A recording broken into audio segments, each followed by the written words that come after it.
কিছু মনে করবেন না, প্রত্যেকটা মানুষের ভেতরে বিষ আছে, আবার অমৃত আছে। যেমন আমরা কীর্তন করতে যাই, কাউকে জিজ্ঞেস করি, দাদা এইটা কি কুটির পাড়া নবদ্বীপের? বলতে পারবো না, কিংবা বলবো আমি জানি না। আবার যদি কাউকে বলে, দাদা এটা কুটির পাড়া, হ্যাঁ হ্যাঁ এই তো আপনি সামনে। একজনের মধ্যে বিষ আছে, একজনের মধ্যে অমৃত আছে। মানুষ কুলে জন্মগ্রহণ করেছেন, ব্যবহারটা ভালো করবেন। ব্যবহার ভালো করতে গেলে টাকা পয়সা খরচ হয় না, কিন্তু কে কখন চলে যাবে কেউ জানে না। পদ্মপাতার জল করে টলমল, কেউ কখন জানে না। ট্রেন আসবার সময় সিগন্যাল দেয়, আমরা জানতে পারি ট্রেন আসে, কিন্তু মৃত্যু আসবার সময় কোনো সিগন্যাল দেয় না বাবা। যে কোনো মানুষের জীবনে যে কোনো মুহূর্তে আসতে পারে। এই জীবন আর মৃত্যুর মাঝে কিছু ভালো কাজ করে যান, অন্তত হরিকথা শুনে যান। যারা বাবা হয়েছেন, যারা মা হয়েছেন, তাদের কাছে নিবেদন রইল, কৃষ্ণ ভক্ত হন আপনারা। আপনাদের কুটির পাড়ার আসরে এসে আমি আজকে ভগবানের কাছে একটা প্রার্থনা করে যাব। যারা যারা কীর্তন শুনতে এসছেন বা যারা হরিনাম শ্রবণ করেন, তাদের গাড়ি বাড়ি টাকা পয়সা হোক আর না হোক, বাড়িতে বাড়িতে একটা করে কৃষ্ণ ভক্ত সন্তান হোক। প্রশ্ন করবেন, প্রদীপবাবু আপনি কৃষ্ণ ভক্ত সন্তান চাইলেন কেন, গাড়ি বাড়ি চাইলেন না কেন? সচিমাতা নিমাইকে বলেছিল, নিমাই কি মা তোর বাবার পিণ্ডটা দিয়ে আয়। নিমাই বলেছিল, মা পিণ্ড দিলে কি হয়? 7 বংশোদ্ধার হয়। নিমাই বলেছিল, মা তুমি তো বলছো পিণ্ড দিলে 7 বংশোদ্ধার হয়, কিন্তু কোন বংশে একটা কৃষ্ণ ভক্ত সন্তান জন্ম নিলে তার 7 বংশ নয়, তার 14 বংশ। তাহলে এই যে আপনারা কীর্তন শুনতে এসছেন, আপনাদের বাড়িতে বাড়িতে একটা করে কৃষ্ণ ভক্ত সন্তান জন্ম নিলে আপনাদের বাড়িতে 14 বংশোদ্ধার হয়ে যাবে। না না, এমনি এমনি ভগবানকে পাওয়া যায় না, কিছু কর্ম করতে হয়। আজকের আসরে কিন্তু আপনাদের ভগবান দেখাবো, কিছু মনে করবেন না। কারা কারা ভগবান দেখবেন তা একটু হাত তুলুন তো, আমি কথা দিচ্ছি দেখাবো, হাত তুলুন তো। আচ্ছা আমি যে বললাম কে কে ভগবান দেখবেন, উনি হাত তুলে দিলেন। ভগবানকে আমার ঘরের ছেলে যে আপনাদের কাছে পাঠিয়ে দেবো? তাহলে প্রশ্ন করবেন দেখাবো বলেছেন কেন? ও মাইরা এই দিকে তাকান। আমি যখন দেখাবো বলেছি, এত ভক্তের সামনে দেখাবো, কিন্তু যে ছেলে সারা বছর পড়াশোনা করে না, 2 দিন পড়াশোনা করে পরীক্ষায় ফার্স্ট হতে পারে? হতে পারে। তাহলে আপনি কোনো জীবনে ভগবানকে ডাকলেন না। আজকে বললাম কে কে ভগবান দেখবেন হাত তুলুন, অমনি তুলে দিলেন। ভগবান দেখতে পাবেন না? পাবেন না। কিছু করতে হবে। কি? আপনাদের ভগবান দেখতে গেলে একটা কাজ করতে হবে। যদি পারেন তাহলে হাত তুলবেন। কাল সকাল থেকে সন্ধে পর্যন্ত যে যে জলে ডুবে থাকতে পারবে একমাত্র। অনেকে মনে মনে হচ্ছে মাথা খারাপ, একে দূর থেকে কীর্তন শুনতেলাম, তোমার ভাগ্য ভালো, জলে ডুববো। না না মা, আমি আপনাদের ইন্দারার জলে বলেছি না পুকুরের জলে বলেছি না নদীর জলে বলেছি? কাল সকাল থেকে সন্ধে পর্যন্ত যে জন নয়ন জলে ডুববে একমাত্র ভগবানকে তাই করবে।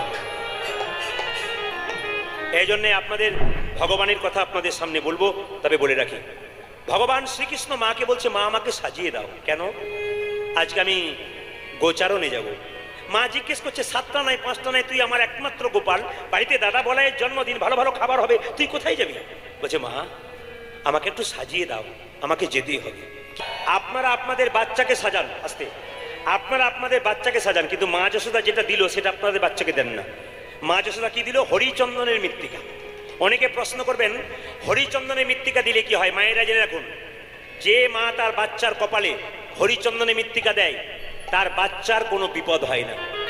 প্রশ্ন করবেন আপনারা, হরিচন্দনের মৃত্তিকা কাকে বলে? জেনে নিন। বলছে, তুলসী তলার কাঁচা মাটি আর মায়ের স্তনদুগ্ধ একসঙ্গে মিশিয়ে ছেলের কপালে দিলে ছেলের কোনো বিপদ হয় না। কি বললাম? তুলসী তলার কাঁচা মাটি আর মায়ের স্তনদুগ্ধ একসঙ্গে ছেলের কপালে দিলে ছেলের কোনো বিপদ হয় না। এবার আপনাদের বলে রাখি, মা যশোদা গোপালকে সাজাচ্ছে, আপনারা আপনাদের ছেলেকে সাজাবেন। তবে একটা ছোট্ট তত্ত্বের মধ্যে যাই, আপনারা একটু লক্ষ্য করবেন। কুরুক্ষেত্রের যুদ্ধ কতদিন হয়েছিল একটু বলুন? হরে কৃষ্ণ। কুরুক্ষেত্রের যুদ্ধ কতদিন হয়েছিল? 22 দিন। 22 দিন। বাহ, আপনারা তো সারা দিলেন নাকি? বাহ। যারা বললেন কুরুক্ষেত্রের যুদ্ধ 18 দিন হয়েছিল, তাদের জন্য বলি, নিখুঁত যদি হিসাব করতে হয় তাহলে কুরুক্ষেত্রের যুদ্ধ হয়েছিল 17.5 দিন। এইবার কুরুক্ষেত্রের মাঠটার নাম কুরুক্ষেত্র হলো কেন? মায়েরা, কুরুক্ষেত্রের মাঠটার নাম কুরুক্ষেত্র হলো কেন? কুরু নামক এক রাজার নাম অনুসারে ওই কুরুক্ষেত্রের জায়গাটার নাম হলো কুরুক্ষেত্র। আসলে ওখানে যারা যারা মরেছিল যুদ্ধে, সকলের কিন্তু বৈকুণ্ঠ প্রাপ্তি হয়েছিল। ও মায়েরা, কুরুক্ষেত্রের যুদ্ধে পঞ্চপাণ্ডব এবং 100 ভাইয়ের মধ্যে যুদ্ধ হয়েছিল। এবার বলবেন আপনারা, জিতেছিল কে? পঞ্চপাণ্ডব না 100 ভাই? জোরে বলুন। পঞ্চপাণ্ডব জিতেছিল। 100 ভাই হেরেছিল। কেন? যে পক্ষে কৃষ্ণ থাকে সে পক্ষে কোনোদিন হার হয় না। যে পক্ষে কৃষ্ণ থাকে না সে পক্ষে হার হয়ে যায়। একটা একটা করে শুনবেন। কুরুক্ষেত্রের যুদ্ধে যখন পঞ্চপাণ্ডব জিতলো, তখন কৃষ্ণ পঞ্চপাণ্ডব জেতার পর পিসি কুন্তিকে প্রণাম করছে। পিসি, পিসি, এবার আমি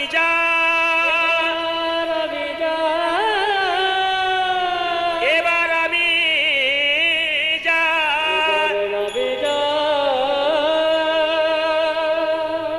ভক্তমণ্ডলী যারা আছেন,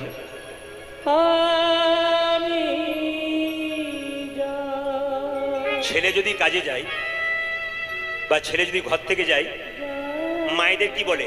যদি বলে মা আমি যাই, মা কি বলেন? যাই বলতে নেই খোকা, কি জোরে বলুন, আসো, আসি বলতে হয়। তো কৃষ্ণ অন্যদিন কুন্তিকে প্রণাম করে বলে পিসি আমি আসি, আজকে বলছে পিসি আমি যাই। কুন্তি বলছে কৃষ্ণ, যেটুকু বুঝলাম বাবা, তুই আর আসবি না। কৃষ্ণ বলল কেন? অন্যদিন প্রণাম করার সময় বলিস পিসি আমি আসি, আজকে বলছিস যাই, এর থেকে বুঝলাম তুই আর আসবি না। আচ্ছা পিসি, আমি আসবো না? বলে না তুই আসবি না। তবে তোকে বুঝলাম বাবা, তুই যতদিন আমার কাছে রইলি আমি একটা জিনিস বুঝলাম, তুই গরিবের ভগবান, তুই বড় লোকের ভগবান নস। হরে কৃষ্ণ, একটু মাথায় রাখবেন। তাহলে যারা কীর্তন শুনতে এসছেন তারা মনে মনে ভাবতে পারেন আমাদের 4 তলা দালান আছে, 2টো গাড়ি আছে, আমরা ভগবান পাবো না, আমাদের ভগবান নয়। না বাবা, মনটাকে যে কাঙ্গাল করতে পেরেছি। গাড়ি বাড়ি টাকা পয়সা সব আছে, লালা বাবুর কিনা ছিল, চৈতন্য জেগে গেল, সোনার সংসার ছেড়ে দিয়ে ঘর থেকে বেরিয়ে গেল ভগবান পাবার আশায়। ভেতরে যদি কারো একবার কৃষ্ণ প্রেম জেগে যায় বাবা, সে আর ঘরে থাকতে পারে না। কুন্তি বলে উঠল কৃষ্ণ, তুই বড় লোকের ভগবান নস, তুই গরিবের ভগবান, তুই ধীরে ধীরে তুই কাঙালের ভগবান। কৃষ্ণ বলল পিসি কি করে বুঝলে আমি কাঙালের ভগবান? হ্যাঁ রে, পঞ্চপাণ্ডব যখন রাজ্য হারিয়ে পথে পথে ভিখারির মতো ঘুরে বেড়াচ্ছিল, তখন তুই তাদের সঙ্গে ছিলি। এখন যখন যুদ্ধে জিতে রাজ ঐশ্বর্য ফিরে পেল, তখন তুই পালিয়ে চললি, এর থেকে বুঝলাম তুই কাঙালের ভগবান। কুন্তি একটা একটা করে প্রশ্ন করছি, কৃষ্ণ তবে যেটুকু বুঝলাম বাবা, তুই তো কাঙালের ভগবান, বড় লোকের ভগবান নস, তবে তোকে কেউ চিনতে পারে না রে, তোকে কেউ চিনতে পারে না, আমিও চিনতে পারলাম না। কৃষ্ণ বলছে পিসি তোমার চোখ খারাপ হয়ে গেছে, কবিরাজ দেখাও, চালাকি করিস না, আমার সঙ্গে চালাকি করিস না। তুই ভগবান হতে পারিস, তবু তো আমি তোর পিসি, আমি তো মা, আমি ধরতে পেরেছি তুই চালাকি করিস না, তোকে কেউ চিনতে পারে না। বলে কে চিনতে পারেনি? তোকে কি চিনতে পেরেছিল শিশুপাল? যদি শিশুপাল চিনতে পারত, তাহলে কি শিশুপাল তোকে ওইভাবে বাবা কিছু মনে করবেন না, কৃষ্ণের আরেক পিসি ছেলের নাম ছিল শিশুপাল। তো শিশুপালের যখন জন্ম হয়েছিল তখন তার 3টে চোখ 4টা হাত হয়েছিল। আচ্ছা, এই কুটির পাড়াতে কোনো মায়ের যদি এমন একটা ছেলে জন্ম নেয় যার 3টে চোখ 4টা হাত হয়, মা কি ভাববে রাক্ষস ছেলে জন্ম নিয়েছে? এখন শিশুপালের মা শিশুপালের 3টে চোখ 4টা হাত দেখে রাত্রির অন্ধকারে শিশুপালকে জঙ্গলে ফেলতে গেল। যখনই জঙ্গলে ফেলতে গেল, আকাশবাণী হলো মা তোমার ছেলেকে তুমি বাড়ি নিয়ে যাও, তোমার ছেলেকে অনেকেই দেখতে আসবে, এমন একজন দেখতে আসবে যে দেখার সঙ্গে সঙ্গে তোমার ছেলের 1টা চোখ আর 2টো হাত খসে পড়বে, জানবে তারই হাতে তোমার পুত্রের মৃত্যু হবে। শিশুপালের জন্ম হয়েছে, 3টে চোখ 4টে হাত, সবাই দেখতে যাচ্ছে। বলরাম বলল কানাই যাবি না? আমাকে তো যেতেই হবে, ভগবান মনে মনে ভাবছে। সবাই গেল, কিন্তু শিশুপালের চোখ হাত খসে পড়লো না। যেই না কৃষ্ণ চোখ ওঠায় পা দিয়েছে শিশুপাল অমনি 1টা চোখ আর 2টো হাত খসে পড়ে গেছে। সঙ্গে সঙ্গে কৃষ্ণের পিসি কৃষ্ণকে বলছে কৃষ্ণ আমি তোর কে পিসি, এ তোর কে ভাই, কথা দে কি শত অপরাধ করলেও ক্ষমা করে দিবি? কৃষ্ণ বলল পিসি আইন রাখলাম কিন্তু ফাঁক রেখে দিলাম। বলে কি? শত অপরাধ করলে ক্ষমা করব, 101 হলে ছেড়ে দেবো। যেদিন রাজা যুধিষ্ঠির রাজসযজ্ঞ করেছিল, সেদিন সভাপতি করেছিল কৃষ্ণকে। সবাই মেনে নিল, একজন মানল না, শিশুপাল চিৎকার করে বলল, কে লম্পট? ব্রজগোপীদের বসন চুরি করে লম্পট, এ তো নমনি চুরি করে চোর। কৃষ্ণ বলছে, বলে যা বলে যা, তোর তো 100টা বলার কথা, তারপর দেখ আমি কে বলি। এখন মায়েরা লক্ষ্য করুন যে না 101 হয়ে গেছে। শিশুপালকে কৃষ্ণ সুদর্শন চক্র দিয়ে শিশুপালের মস্তকটা ছেদন করে দিয়েছে। সেই সময় কিন্তু কৃষ্ণের আঙুলটা কেটে গিয়েছিল মা। সামনে দাঁড়িয়েছিল দ্রৌপদী, নিজের কাপড়টা টুকরো করে কেটে কৃষ্ণের আঙুলটা বেঁধে দিয়েছিল।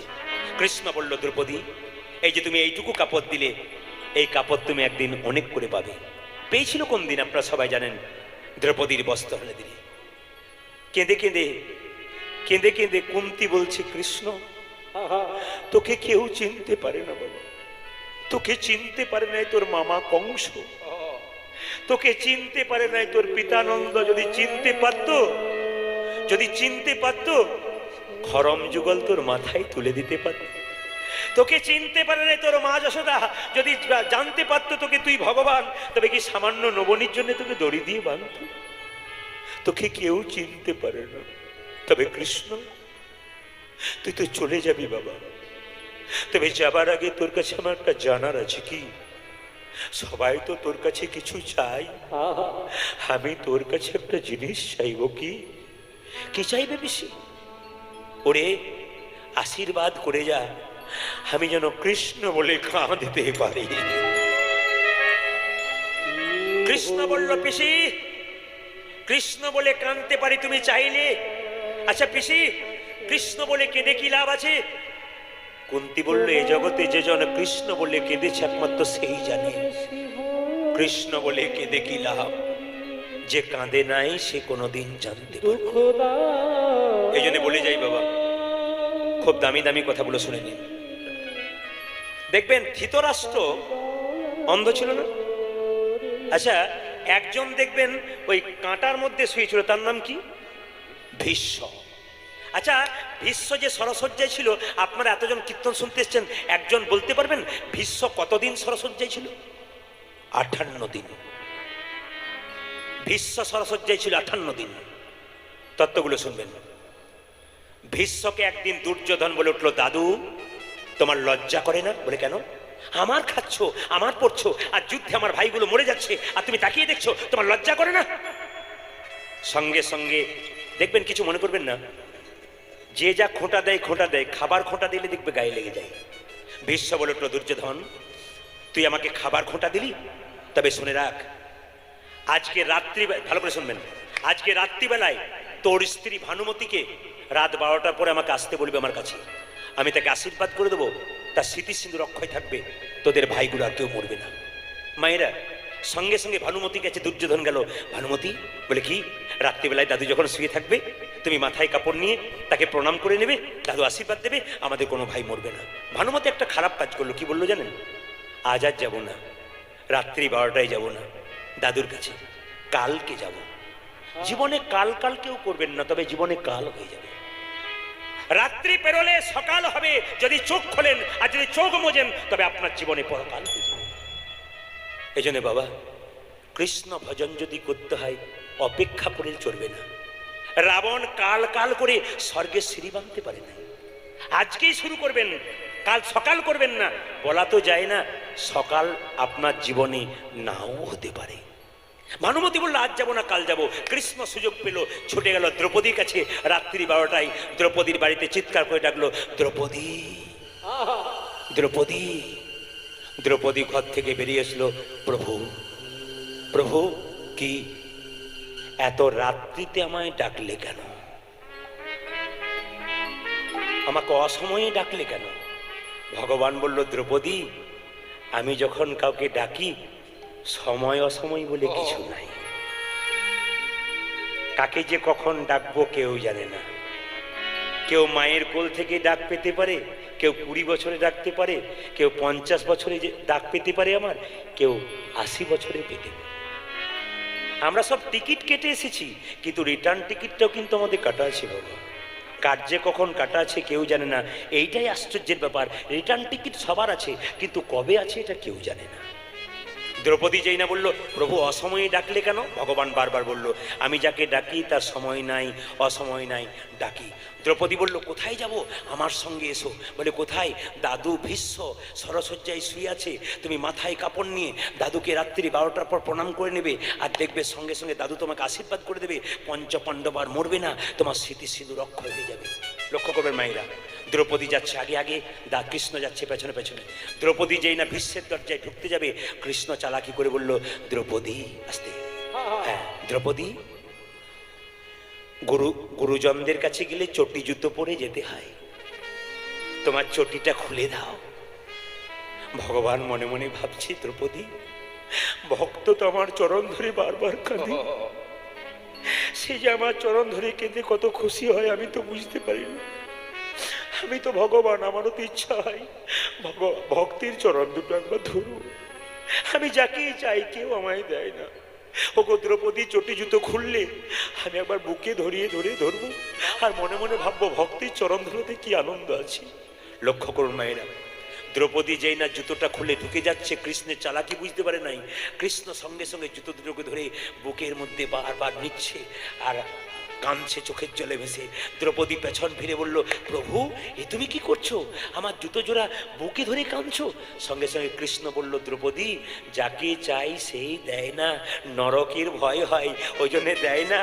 তোমার কাছে আমি জুতো জোড়া ধরে, তুমিও তো দেবে না, নরকের ভয় পাবে, তাই জুতো জোড়া আমি বুকে ধরে কাঁদছি। দ্রৌপদী বলল, প্রভু তুমি চাইলেই তো আমি দিতাম, তোমার নরকের ভয় হতো না? কেন হবে? আমার চরণধুলি পেয়ে গোবিন্দ যদি খুশি হয়, আমি নরকে যাই যাব, তবু তো গোবিন্দকে খুশি করতে পারি, তবু তো আমি গোবিন্দকে খুশি করতে পারবো। দ্রৌপদী বলল, প্রভু তুমি চাইলেই তোমাকে দিতাম। কৃষ্ণ বলল, দ্রৌপদী তুমি দিতে? বলে, হ্যাঁ। প্রভু আমি দেব না কেন? এই দেহ যদি তোমার হয়, এই চরণটা কি আমার? তোমার চরণ তোমাকে দেব, তার জন্য দুঃখের কি? দাদু ভীষ্ম শুয়ে আছে, মা দাদু ভীষ্ম শুয়ে আছে, এই যে তাকাবেন ধীর ভাবে, দাদু ভীষ্ম শুয়ে আছে। দ্রৌপদী এদিকে এদিকে, দ্রৌপদী মাথায় কাপড়টা নিয়ে দাদু ভীষ্মকে প্রণাম করেছে, চিনতে পারে নাই, বলে উঠল, তোমার স্মৃতির সিঁদুর দীর্ঘায়ু হয়ে যাক। যেই না দ্রৌপদী মাথার কাপড়টা খুলে বলেছে, দাদু একি দ্রৌপদী তুমি? আজকে তো ভানুমতি আসার কথা, তুমি জানলে কি করে? দ্রৌপদী বলছে, প্রভু এই জগতে গোপনে যত ঘটনা ঘটুক না কেন, কেউ জানে আর না জানে, একজন জানে, তিনি ভগবান কৃষ্ণ। বলে, কৃষ্ণ কই? কৃষ্ণ কোথায়? বলে, ওগো প্রভু, ওগো দাদু, কৃষ্ণ সবার দরজায় দাঁড়িয়ে থাকে, যে তাকে ভক্তি ভরে ডাকে তার বাড়ি যায়, আর যে তাকে ডাকে না তার বাড়ি থেকে আবার ফিরে। আমাদের সবার দরজায়, আমাদের সবার দরজায় কৃষ্ণ দাঁড়িয়ে আছে। যদি কোনো ভক্ত প্রেম আর ভক্তি দিয়ে ডাকতে পারে, হা কৃষ্ণ প্রাণ গোবিন্দ বলি, হা কৃষ্ণ প্রাণ গোবিন্দ বলে একবার কান্তি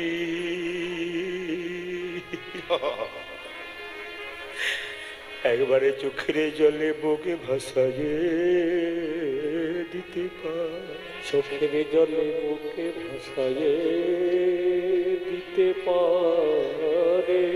ভগবান বলল, আমি সব সইতে পারি, কিন্তু ভক্তের চোখের জল, ভক্তের চোখের জল আমি সইতে পারি না। এ সংসারে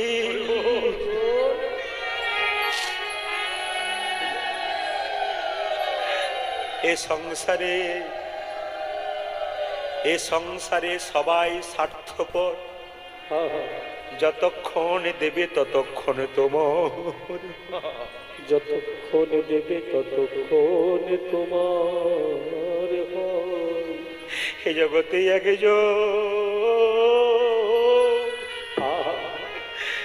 একজন তোমার পারের কান্ডারি হব বলি ধরে ধরে যায় নদীকে আছে একেবারে যদি কৃষ্ণ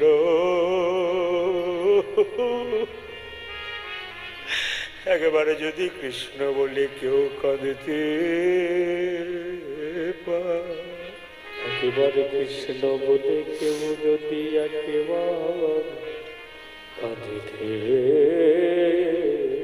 পায়, ভেতরের যত জ্বালায় আছে যন্ত্রণায় আছে যন্ত্রণায়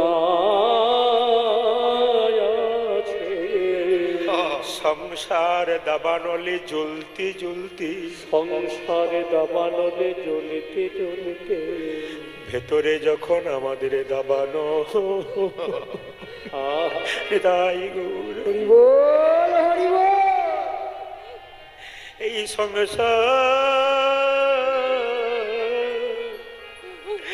এই সংসার দাবানলে জ্বলতে জ্বলতে কেউ যদি একবার কৃষ্ণের জন্য এক ফোঁটা জল কৃষ্ণের জন্য এক ফোঁটা জল চোখের কোণেও ফেলতে পারে এই জগতে সবাই পর হয়ে যায়, কিন্তু গোবিন্দ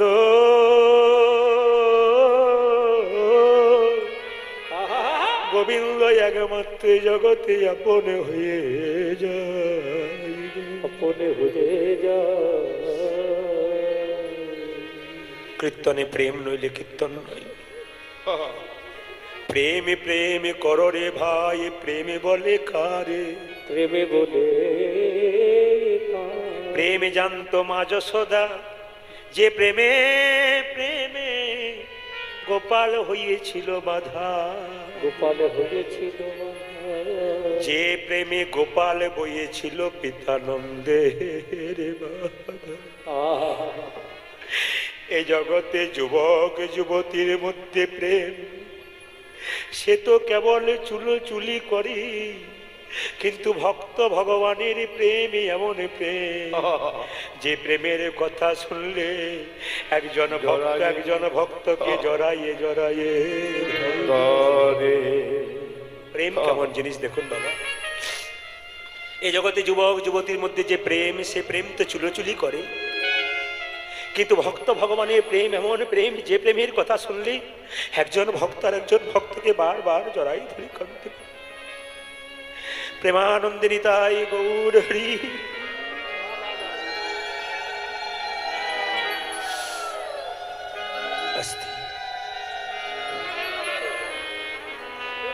একটা ছোট্ট কথা শুনে রাখুন। কৃষ্ণ যখন কৃষ্ণকে ডাকলো কে? ভীষ্ম। কৃষ্ণ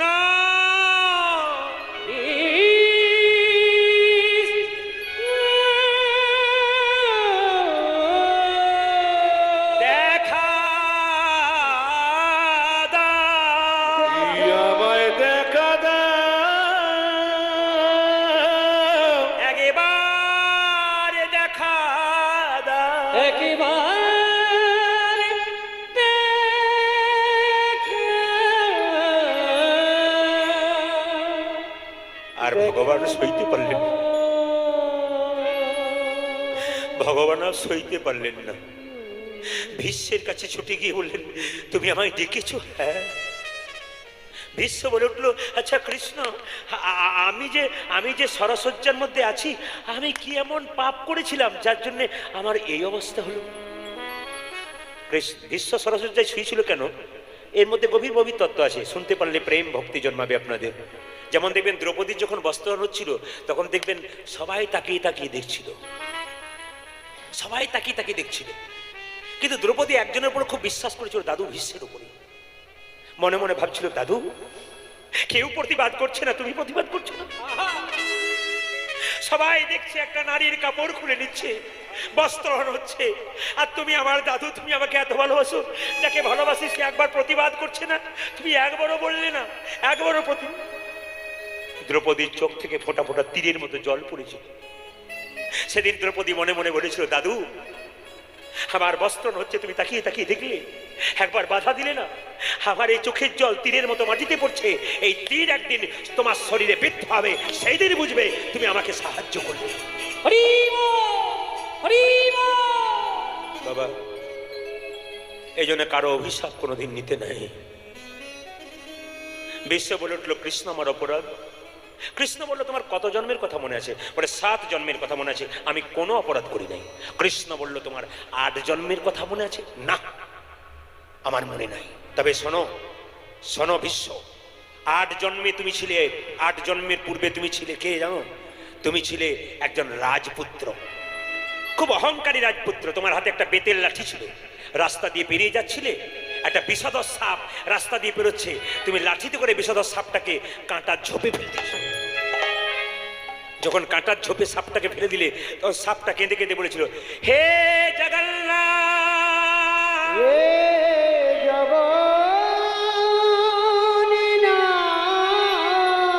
তুমি জগতের না, বিচার করো।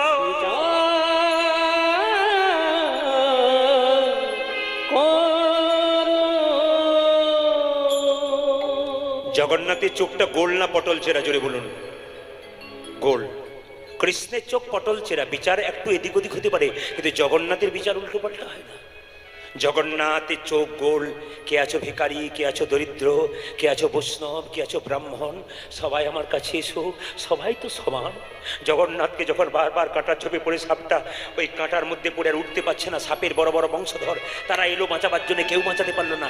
সাপ তখন বললো, জগন্নাথ, এ যেমন আমাকে কাঁটাতে ফেললো, আমি অভিশাপ দিলাম, এও যেন আমার মতো কাঁটায় বিদ্ধ হয়ে একদিনে মৃত্যু হয়।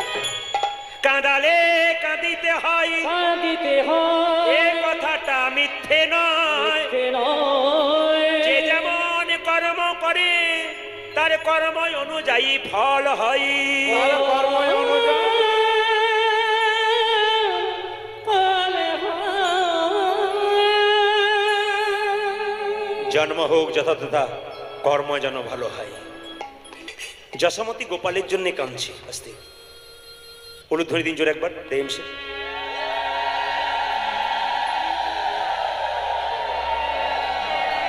যতজন, বেশ বেশ বেশ, যতজন দাঁড়িয়ে আছেন, যতজন বসে আছেন, আস্তে আস্তে একটা একটা করে, যতজন ভাইরা দাঁড়িয়ে আছেন, যতজন মায়েরা বসে আছেন, সবার জন্য মা যশোদা গোপালের জন্য কাঁদছে।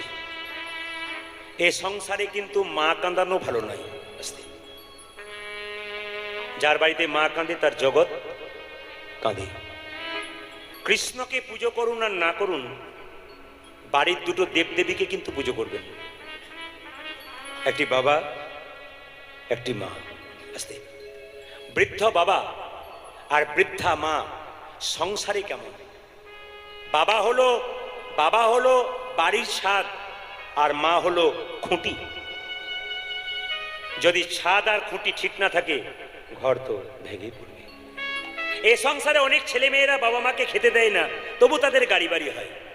হ্যাঁ হ্যাঁ, গাড়ি বাড়ি তাদের হয়, সুখ কিন্তু হয় না। এই জন্য বলে রাখি, সুখের চাবিকাঠি কিন্তু বাবা মায়ের সেবার ওপরে হয়। যারা দেন না তাদের গায়ে একটা খোঁচার মতো লাগতে পারে, কিন্তু খোঁচার মতো নেবেন না, প্রেমের মতো নেবেন, আপনার জীবনে কাজ হয়ে যাবে। মা জিনিসটা কেমন?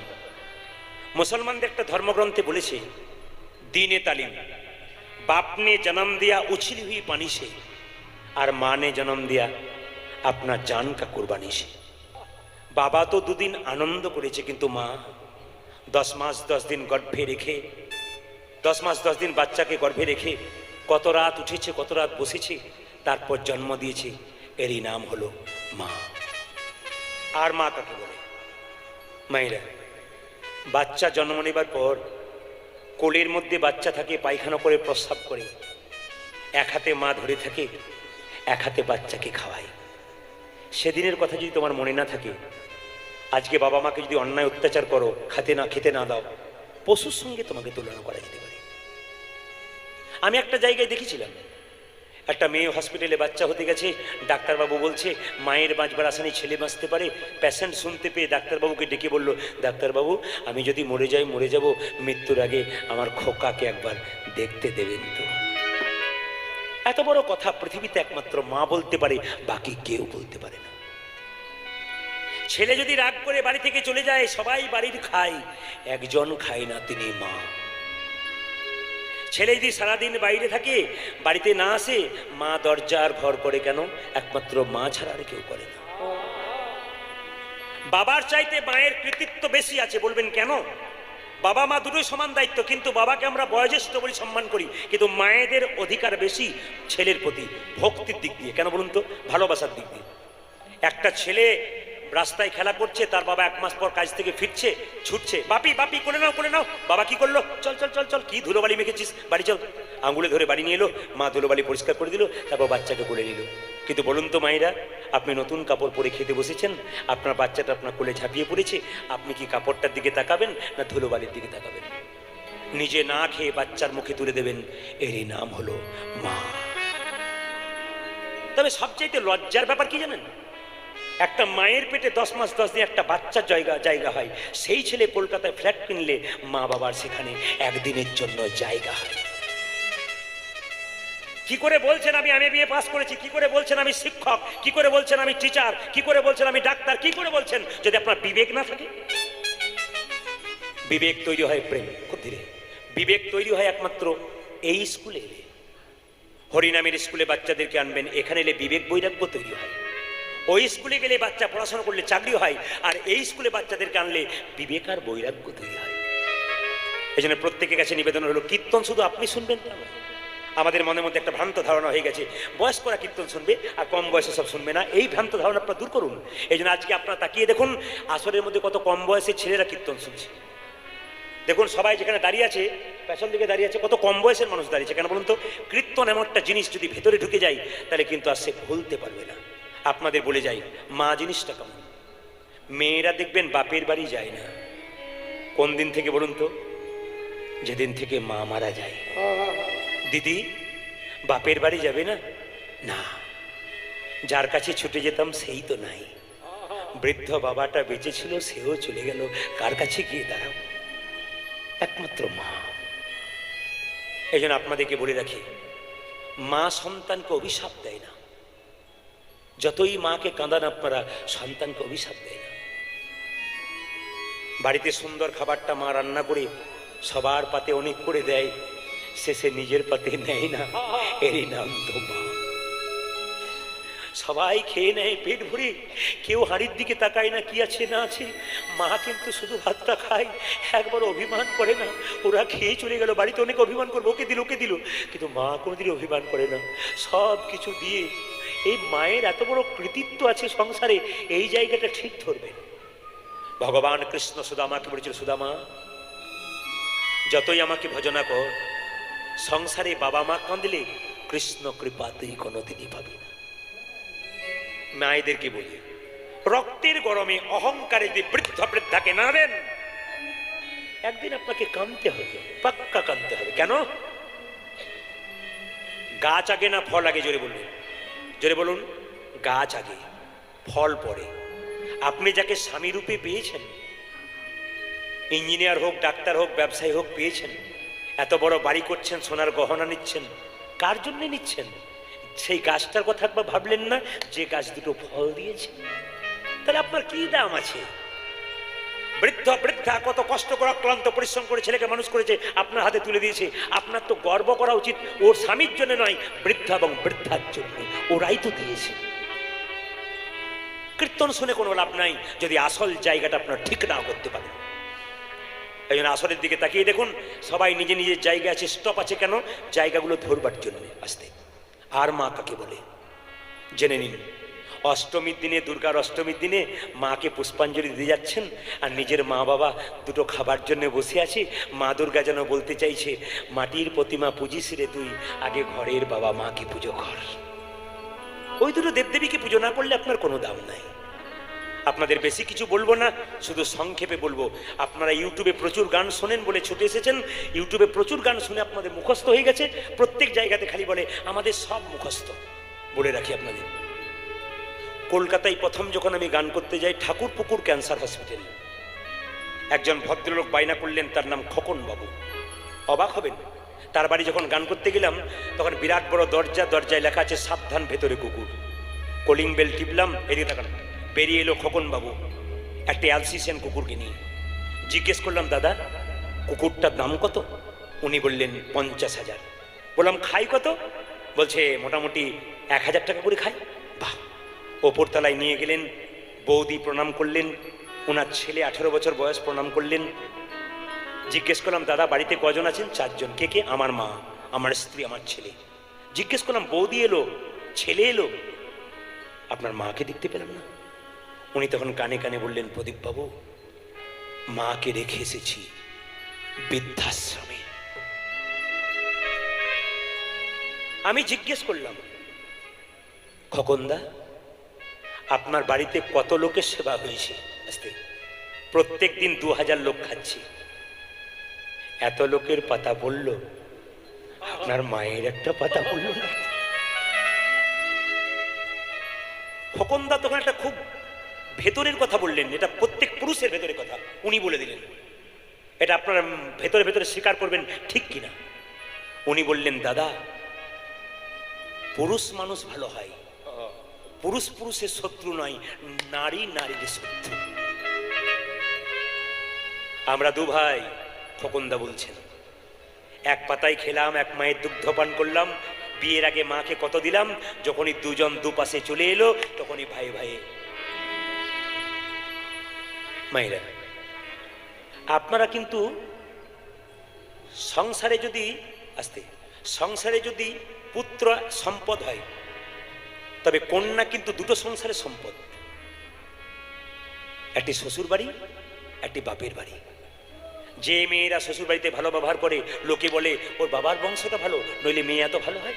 আর যে মেয়ে খারাপ ব্যবহার করে পাড়া প্রতিবেশী আনাচে কানাচে বলে মেয়েটা তো খারাপ কেন বলতো, ওর বাবার বংশটা ভালো নয়। কীর্তন যদি শিক্ষার বিষয় হয়, চৈতন্যের বিষয় হয়, তবে জেনে নিন দারুণ শিক্ষার ব্যাপার আছে। ছোট্ট কথা শুনে রাখুন, একটা 18 বছর বয়সের মেয়ের বিয়ে হয়ে গেল। বাবা মা বলছে, খুকি শ্বশুর বাড়ি যাবি, শ্বশুর মশাইকে প্রণাম করবি, শাশুড়িকে প্রণাম করবি, সবাইকে ভালোবাসবি। মেয়েটা কি বললো দেখুন, 18 বছর বয়সে, হ্যাঁ বাবা করব।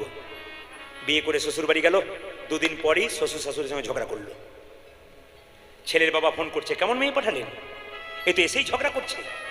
মেয়েটা যখন অষ্টমঙ্গলা করতে এলো, মেয়ের মা বলছে, তোকে পুই পুই করে বললাম ঝগড়া করিস না, ঝগড়া করিস না, তুই ঝগড়া করে দিলি। মেয়েটা তখন বলছে, বাবা মা আমি একটি প্রশ্ন করবো, উত্তর দেবে? বলে কি? 18 বছর ধরে যেটা ঘরে শিখলাম ওটা করব, না শেষ দিনে যেটা শেখালে সেটা করব? কি বুঝলেন আপনারা? মেয়েটা বলে উঠলো, 18 বছর ধরে দেখলাম তুমি দাদু ঠাকুমার সাথে খালি ঝগড়াই করলে, আমি তো ঝগড়া শিখলাম, শেষ দিনে ভালো শিক্ষা আমার ভেতরে যাবে কেন? এই জন্য আপনাদের কাছে নিবেদন রইল, বাড়িতে কন্যা রত্ন তৈরি করুন, আর সন্তান রত্ন তৈরি করুন, ভালো তৈরি করুন, সমাজকে ভালো করুন। কীর্তন শুনে, আধ্যাত্মিক কথা শুনে আপনাদের পরিবর্তন হবে, কিন্তু জেনে রাখুন কীর্তনে নাচলাম, গাইলাম, চলে গেলাম, কিন্তু ভেতরে যদি কিছু না ঢুকলো আপনি পরিবর্তন হলেন কি? যে জমিটা উর্বর হবে বীজ ফেললে কাজ, আগে নিজেকে সংশোধন করুন, আগে নিজেকে ভালো করুন, নিজের পরিবার ভালো করুন, তবে তো আপনি কৃষ্ণ ভক্ত হবেন। আপনি নিজেকেই ভালো করতে পারেন নাই, আপনি কৃষ্ণ ভক্ত হবেন কি করে? কিন্তু সবচাইতে দুঃখের ব্যাপার, চোখের মধ্যে কুটো ঢুকে যায়, চোখ পৃথিবীর সব দেখতে পায়, কিন্তু চোখের কুটো ঢুকলে চোখ কুটোটাকে দেখতে পায় না। ঠিক সেরকম মানুষ শুধু সবার দোষ ধরে বেড়ায়, নিজের দোষটুকু কিন্তু ধরতে পারে। এই জন্য আপনাদের কাছে সারদা মা বলেছেন, নিজের দোষটা আগে ধরো, পরের দোষটা পরে ধরবে, তবে তুমি সুন্দর হয়ে যাবে। সুন্দর লক্ষ্য করুন। খোকনদাকে জিজ্ঞেস করলাম, দাদা মায়ের এক পাতা পড়লো না? উনি বললেন, এই ঘটনা। কীর্তন হয়ে গেল, আস্তে কীর্তন হয়ে গেল। আমাকে বললেন, খোকনদা পরের বছর আসবেন তো?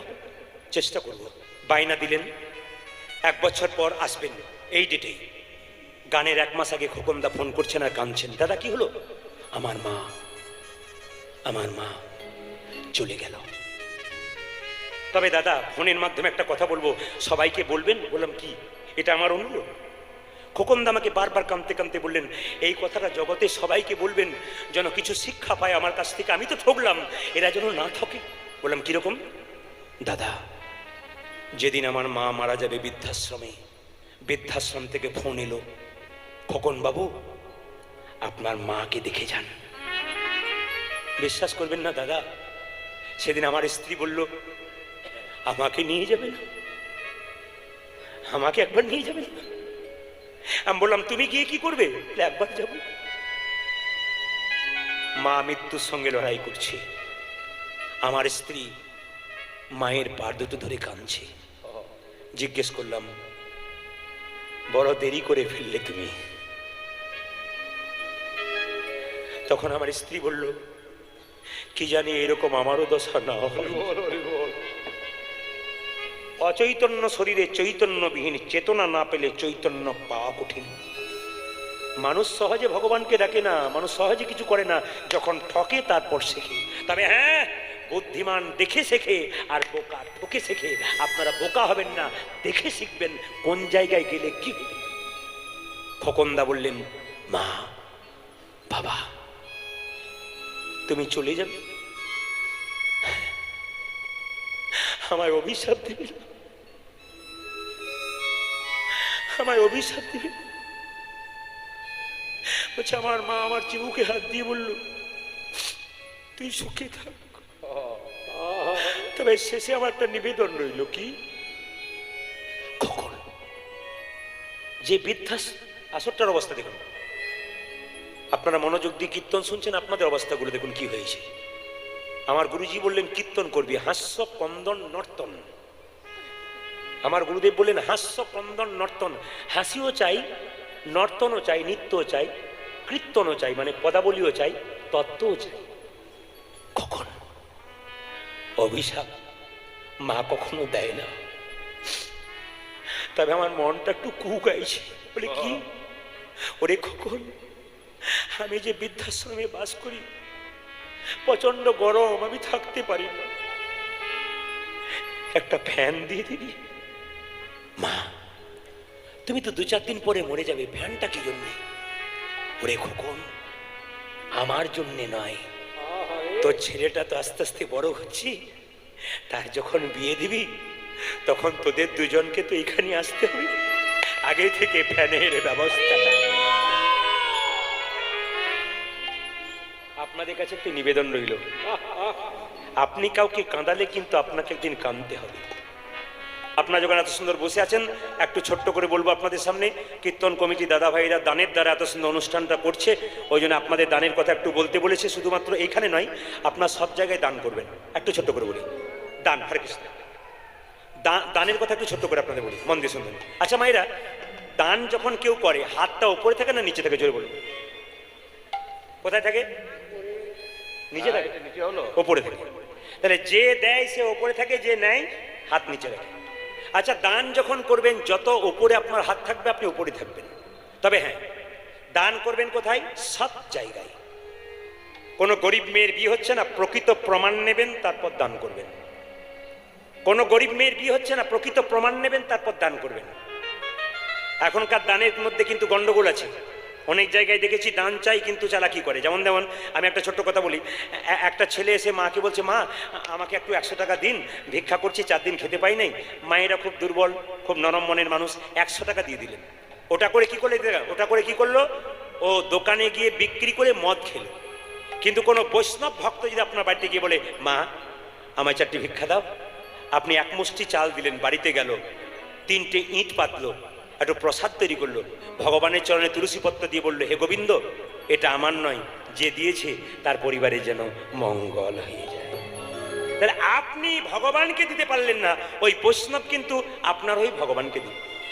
তবে বলে রাখি, দান যখন দেবেন কৃপণতা করবেন না, আপনার যেমন আছে তেমন দেবেন। যেমন আমাদের এলাকায়, আমি তো বীরভূমে বাস করি, তা বীরভূমের পাশে কিন্তু ঝাড়িখণ্ড আছে। আপনাদের কীর্তনে কিন্তু ওই নিয়মটা দেখলাম না, অনেক জায়গায় আছে। যেমন দেখবেন কীর্তন আসরে বসলেই কোনো বৈষ্ণব কি করে, একটা থালাতে প্রদীপ নিয়ে যায় আর একটু তিলক নিয়ে যায়, মায়েদের কপালে দেয়, আর কি করে ওই প্রদীপটা দেখিয়ে দেয়, সবাই 5 টাকা 10 টাকা 2 টাকা দেয়। তা আমি একটা আসরে গান করছি, তো সবাই 10 টাকা 5 টাকা 2 টাকা দিচ্ছে, একজন কয়েকশো কোটি টাকার মালিক আসরের সামনে বসেছে, সে কি করছে, সবাই দিচ্ছে, ও খালি পকেটের ভেতরে হাতটা ভরে এমনি এমনি করছে। তা আমি ভাবলাম এমনি এমনি করছে কেন, আসলে তা নয়, বাছাবাছি চলছে, ছোটটা দেবো না বড়টা দেবো। মানে 5 টাকার কয়েনটা দেবো না 10 টাকার কয়েনটা দেবো। ভগবান বলছে ওরে হতভাগা, তোর পকেটে কত আছে ওটাও জানি, তোর ব্যাংকে কত আছে ওটাও জানি। এমন পোকা লাগা বেগুন দিয়ে দেবো, নার্সিং হোম আর গড় করে বেড়াবি, সেদিন বুঝবি তোর কি হবে। এই জন্য বলে রাখি মায়েরা, দান যখন করবেন মন নিবেশ করে করবেন। আমি ছোট্ট করে বলে রাখি, দান যারা করবেন একবারে প্রাণ ভরে করবেন, ভক্তি ভরে করবেন, যেটুকু দেবেন। আপনার বাড়িতে কেউ এসছে, জয়নিতাই মা কিছু ভিক্ষা দাও, তখন আপনি জয়নিতাই বলে ভিক্ষা দেবেন। আপনি তো ভিক্ষা চিরকাল দিচ্ছেন, আপনার বাচ্চাকে দিয়ে দেওয়া করাবেন কেন? আপনার বাচ্চা যদি ছোট থেকে দিতে শেখে না, তাহলে বড় যখন বাচ্চা হয়ে যাবে সেও আপনাকে দেবে। আর ছোট থেকে এরকম কৃপণ শেখাবেন, কৃপণতা, দেখবেন নিতাই গৌর হরি বল বড় তো কিন্তু কৃপণতা শিখিয়ে দেবে। একটা প্রমাণ, বাস্তব প্রমাণ দিয়ে দিই। আমার পাশের বাড়িতে একটা মেয়ে তার ছেলেকে বলছে, টিফিন বাক্সে টিফিন দিলাম, নিজে খাবি কাউকে দিবি না। ছেলে কিন্তু খুব দয়ালু, অনেক ছেলের স্কুলে যায়, গরিব ছেলেরা খেতে পায় না, 4টে পরোটা করে 3টে ওদিকে দেয় 3 জনকে, আর নিজে একটা খায়। একদিন দেখতে পেয়ে বলছে, আমি কষ্ট করে রান্না করবা, তুই সবাইকে খাইয়ে দিবি, দেখাচ্ছি মজা, কান ধরে উঠবস কর, নিজে খাবি কাউকে দিবি না। ছেলে বলছে, মা নিজে খাবো কাউকে দেবো না, নিজে খাবো কাউকে দেবো না। ছেলে বড় হলো, চাকরি করলো, বিয়ে করলো, নিজে খেলো, মা বাবাকেই দিল। দেয়, জোরে বলুন, জোরে বলুন, দেয়। আপনার শেখাচ্ছেন যেমন সেরকম শিখছে। এই জন্য বলে রাখি মা, বাচ্চা ছেলের মন, রামকৃষ্ণ পরমহংসদেব বললেন, বাচ্চা ছেলের মন কচি বাঁশের মতো, যেদিকে বাঁকাবেন সেদিকে বাঁকবে, বাঁশ মোটা হলে আর বাঁকবে না। চাণক্য পণ্ডিত বলল, ছেলের 5 বছর পর্যন্ত দোষ ধরবে না, 5 বছর খেলবে, পড়বে, ভাঙবে। কি চাণক্য পণ্ডিতের কথা, কিন্তু কি বল, প্রত্যেকটি কথা কিন্তু প্রমাণ আছে। চাণক্য পণ্ডিত বললেন, ছেলের 5 বছর পর্যন্ত দোষ ধরবে না, খেলবে, পড়বে, সব কিছু করবে, কিন্তু 5 থেকে 15 পর্যন্ত ছেলে মেয়েকে শাসনের চোখে রাখবেন, নইলে ছেলে মেয়ে বিগড়ে যাবে। যখনই ছেলে মেয়ের বয়স 16 পেরিয়ে যাবে, পুত্র মিত্র বদাচরের, মানে ছেলে মেয়ের সঙ্গে বন্ধুর মতো ব্যবহার করবে, নইলে ছেলে মেয়ে নিতাই গৌর হরিবোল হয়ে যাবে। এগুলো, এই কথাগুলো মানতে হয়, তবে আপনাদের জীবনে কাজ হয়ে যায়। তো দানের কথা যখন বললাম মায়েরা, আমাকে অনেকে বলে, প্রদীপবাবু সব জায়গায় ঘুরছেন, আমার একটা সৎ পাত্র আছে, পাত্রী দেখবেন তো। আমি জিজ্ঞেস করি, দাদা সৎ পাত্র মানে কি? উনি তখন বলেন, সৎ পাত্র মানে 40,000 টাকা বেতন পায়, 20,000 টাকা এদিক ওদিক, ওটা 1 নম্বর না 2 নম্বর? জোরে বলুন, বলুন, তাহলে কি করে সৎপাত্র হচ্ছে? কত গরব করে বলছে, আমার সৎপাত্র আছে, কত বেতন পাই? 40, আর 20,000 টাকা এদিক ওদিক, ওটা কি 1 নম্বর না 2 নম্বর? জোরে বলুন। আচ্ছা, কার্ডের মধ্যে লেখেন শুভ বিবাহ, কিন্তু আমি খুব জোরসে বলতে পারি, কার্ডের মধ্যে শুভ বিবাহ আপনারা ভুল লেখেন, একবারে ভুল লেখেন। বৈদিক যুগে শুভ বিবাহ তৈরি হয়েছে লেখা, এখনকার আমরা লিখে যাচ্ছি কিন্তু ভুল লিখছি, শুভ বিবাহ নয়। বলে কেন? যে বিবাহে 25টা পাখি কাটা হয়, 4টা ছাগল কাটা হয়, ওই বিবাহ কি করে শুভ হয়? জোরে বলবেন আপনারা। যেখানে রক্তপাত হয় সেখানে শুভ কি করে হয়? হয় শুভ। আবার দেখবেন এক জায়গাতে একটা কথা বলা হয়, কিন্তু আমরা ভুল বলি, অথচ দেখুন কি কাজ করি। এক জায়গাতে বলি, গণক ঠাকুরকে দেখেছেন? এইদিকে তাকান, কি করে বলুন তো? হ্যাঁ, ঠাকুর মশাই। এইদিকে তাকান, এক জায়গাতে, আপনার জায়গাটার নাম বলবেন, কিন্তু দেখবেন এই জায়গাতে এই কথাটা বলে কিনা, আমাদেরকে তাকান, তাহলে বুঝতে পারবেন। এই যে প্রভু, আচ্ছা দেখুন তো, আচ্ছা বলে, যাহা বলিব সত্য বলিব, সত্য ছাড়া মিথ্যা বলিব না। দেখছেন কত চালাক। যাহা বলিব সত্য বলিব, যাহা বলিব সত্য বলিব, সত্য ছাড়া মিথ্যা বলিব না। আচ্ছা মায়েরা, এটা কোথায় পড়া হয় বলুন তো? জোরে বলুন। ও, আপনাদের আগে থেকে সব যাওয়া আসা আছে নাকি? বুঝতে পারছি। তাছাড়া হ্যাঁ বলছে কেন? আচ্ছা, এইটার ভেতরে কি আছে বলুন তো? জোরে বলুন। এটা আপনারা খুলে দেখেছেন? এক জায়গায় বললাম, দাদা এটার ভেতরে কি আছে? একজন বলছে, যন্ত্র টন্ত্র কিছু একটা হবে বোধ হয়। তা মায়েরা, এটার ভিতরে কি আছে বলুন তো? গীতা। গীতা, জোরে বলুন, গীতা। শ্রীমদ্ ভাগবত গীতা কি? শ্রীমদ্ ভাগবত গীতা কি? দেখবেন কোর্টে গিয়ে শ্রীমদ্ ভাগবত গীতাকে স্পর্শ করে যাহা বলিব সত্য বলিব, সত্য ছাড়া মিথ্যা, তারপরে দেখবেন ঝুড়ি ঝুড়ি মিথ্যা বলতে শুরু করে। তাহলে আমরা অন্যায় করতে গেলে ভগবানের গায়ে হাত দিতে আমাদের কোনো কষ্ট হয় না। অপরাধ নেবেন না। সাজতে বলেছি, আপনারা কে কে সেজে এসেছেন একটু হাত তুলবেন। কারা কারা সেজেছেন একটু হাত তুলবেন। না না, আমি স্নো পাউডারের কথা বলিনি, আমি কোন সাজার কথা বলেছি একটা একটা করে শুনবেন। কোন সাজার কথা বললাম মায়েরা? তুলসীর মালা কারা কারা পড়েছেন? আমি জানি আপনারা সবাই পড়েছেন, যারা পড়েননি তারা হাত তুলতে লজ্জা করছেন, কিন্তু সাজবেন আপনারা আস্তে। তুলসীর মালা বাজার থেকে কিনতে পাওয়া যায়, পরে নিলেই যে ভক্ত হয় তা নয়। তুলসীর মালা আপনারা কেন পরবেন? ছোট্ট ছোট করে শুনবেন।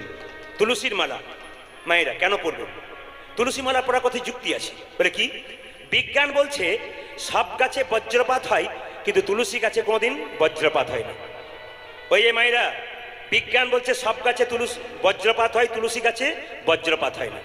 ভগবানকে 56 ভোগ দিন আর 108 ভোগ দিন, একটা জিনিস না দিলে ভগবান সেই ভোগের দিকে তাকায় না। কি বলুন তো, জোরে বলুন তো? তুলসী পাতা। তাহলে এখন তত্ত্ব হচ্ছে, আপনি যে দেহটাকে গোবিন্দ সেবায় লাগাবেন, যে তুলসীর মালা না পড়েন, তাহলে সেবা তো দূরের কথা, আপনার দেহের দিকে একবার তাকাবো না। যারা পড়েন নাই তারা লজ্জা করবেন না। আমি ছোট ছোট করে বলে যাই, তুলসীর মালা পড়বেন কেন? বিজ্ঞান বলল সব গাছে বজ্রপাত হয়, তুলসী গাছে বজ্রপাত হয় না। এই কথাটি এক জায়গায় বলেছি। একজন কম বয়সে ছেলে আমাকে এসে বাসাতে প্রশ্ন করছে, প্রদীপবাবু আপনি সব জায়গাতে বলেন যে তুলসী মালা পড়লে বজ্রপাত হয় না, কিছু মনে করবেন না, আমাদের গ্রামে একজন লোক মোটা মোটা 3টে মালা পড়েছে, ওর মাথাতেই পড়েছে। তা আপনি এবার বলুন যে কি করে কি হলো? আমাদের তো সমস্যায় পড়তে হয় নাকি, প্রশ্নের সম্মুখীন হতে হয়। তা উত্তরটা কিভাবে দিলাম দেখুন।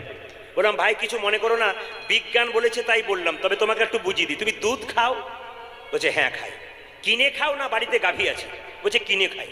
আচ্ছা, 1 কেজি দুধ যদি বাজার থেকে কেনো, তাতে 700 গ্রাম জল থাকলে ছানা উঠবে? জোরে বলুন। মাখন উঠবে? বলছে বুঝতে পারলাম না ব্যাপারটা। আমি বললাম, তুলসীর মালা পড়েছো আর ভেতরে ভেতরে খারাপ কাজ করছো, তোমার মাথায় পড়বে না তো কি অন্য কারো মাথায় পড়বে? নিবেদন আপনাদের কাছে, এই জন্য নিবেদন আপনাদের কাছে, তুলসীর মালা পড়লে নিয়ম পালন করতে হবে। তুলসীর মালা পড়বেন, অন্যায় করবেন তা নয়। বিজ্ঞান তো কথা বলল, বৈষ্ণব কি বলল, শাস্ত্র কি বলল, তুলসীর মালা পড়বেন কেন? আপনি এখান থেকে আমাদের বীরভূমের তারাপীঠ মায়ের মন্দিরে যাচ্ছেন ট্রেনে, আপনি যেতে যেতে ট্রেনে মারা গেলেন, আপনার সঙ্গে কেউ নাই। আমরা সবাই কীর্তন করতে যাচ্ছিলাম ট্রেনে, বললাম কোথাকার কে, একে ট্রেন থেকে ফেলে দে, মরে গেছে, কণ্ঠে তুলসীর মালা নাই, আপনাকে ফেলে দেবে। কিন্তু যদি আপনার কণ্ঠে একটা তুলসীর মালা থাকে, কি বলবো, ওরে এ আর কেউ নয়, একজন কৃষ্ণ ভক্ত বটে, যেখানে সেখানে ফেলে দিস না, একটি স্টেশনে নামিয়ে দে, কোনো সাধুগুরু বৈষ্ণবের কৃপা হলে দেহটা সৎকার করে দেওয়ার ব্যবস্থা। এই জন্যে কণ্ঠে তুলসীর মালা নেবেন। আর তুলসীর মালা নেবেন কেন? বাড়িতে বেগুন গাছ লাগিয়েছেন, আচ্ছা বেড়া দেবেন না? জোরে বলুন হ্যাঁ না না। ছাগলে গরুতে ছিঁড়ে খাবে। তত্ত্ব বলল, গুরুদেব আমাদের কর্ণে কৃষ্ণের বীজ মন্ত্র দিয়েছে। এই মন্ত্রটা দিয়েছে কেন? কৃষ্ণ প্রেমের অঙ্কুর হবে শরীরে। যদি তুলসীর মালা নামক বেড়া না দেন, তবে কামিনী কাঞ্চন ছাগলে নিতাই গৌর হরি বলে করে দেবে। এই জন্যে মালার দরকার। তাহলে এবার বাস্তব কি বললো? আপনাদের কুটির পাড়াতে কারো বাড়িতে ভোজ হচ্ছে, প্রচুর কুকুর দেখবেন দরজায় ঘোরাঘুরি করছে। সব কুকুরকে আপনি লাঠি দিয়ে তাড়িয়ে দিলেন, কিন্তু ওই কুকুরগুলোর মধ্যে একটা কুকুরের গলায় যদি বেল্ট বাঁধা থাকে, বেল্ট মারবেন? বেল্ট বাঁধা কুকুর মানে কারো পোষা কুকুর, এ বাঁধে নাই, কেউ বেঁধে দিয়েছে। এ জগতে যার কণ্ঠে তুলসীর মালা নামক বেল্ট থাকে, তারই কেউ থাকার না থাক, একজন আছে, তিনি হলেন ভগবান কৃষ্ণ। ভগবান কৃষ্ণ, যে জন কৃষ্ণকে আপন করতে পেরেছে, সেই জন ভগবানের চরণ পেয়েছে।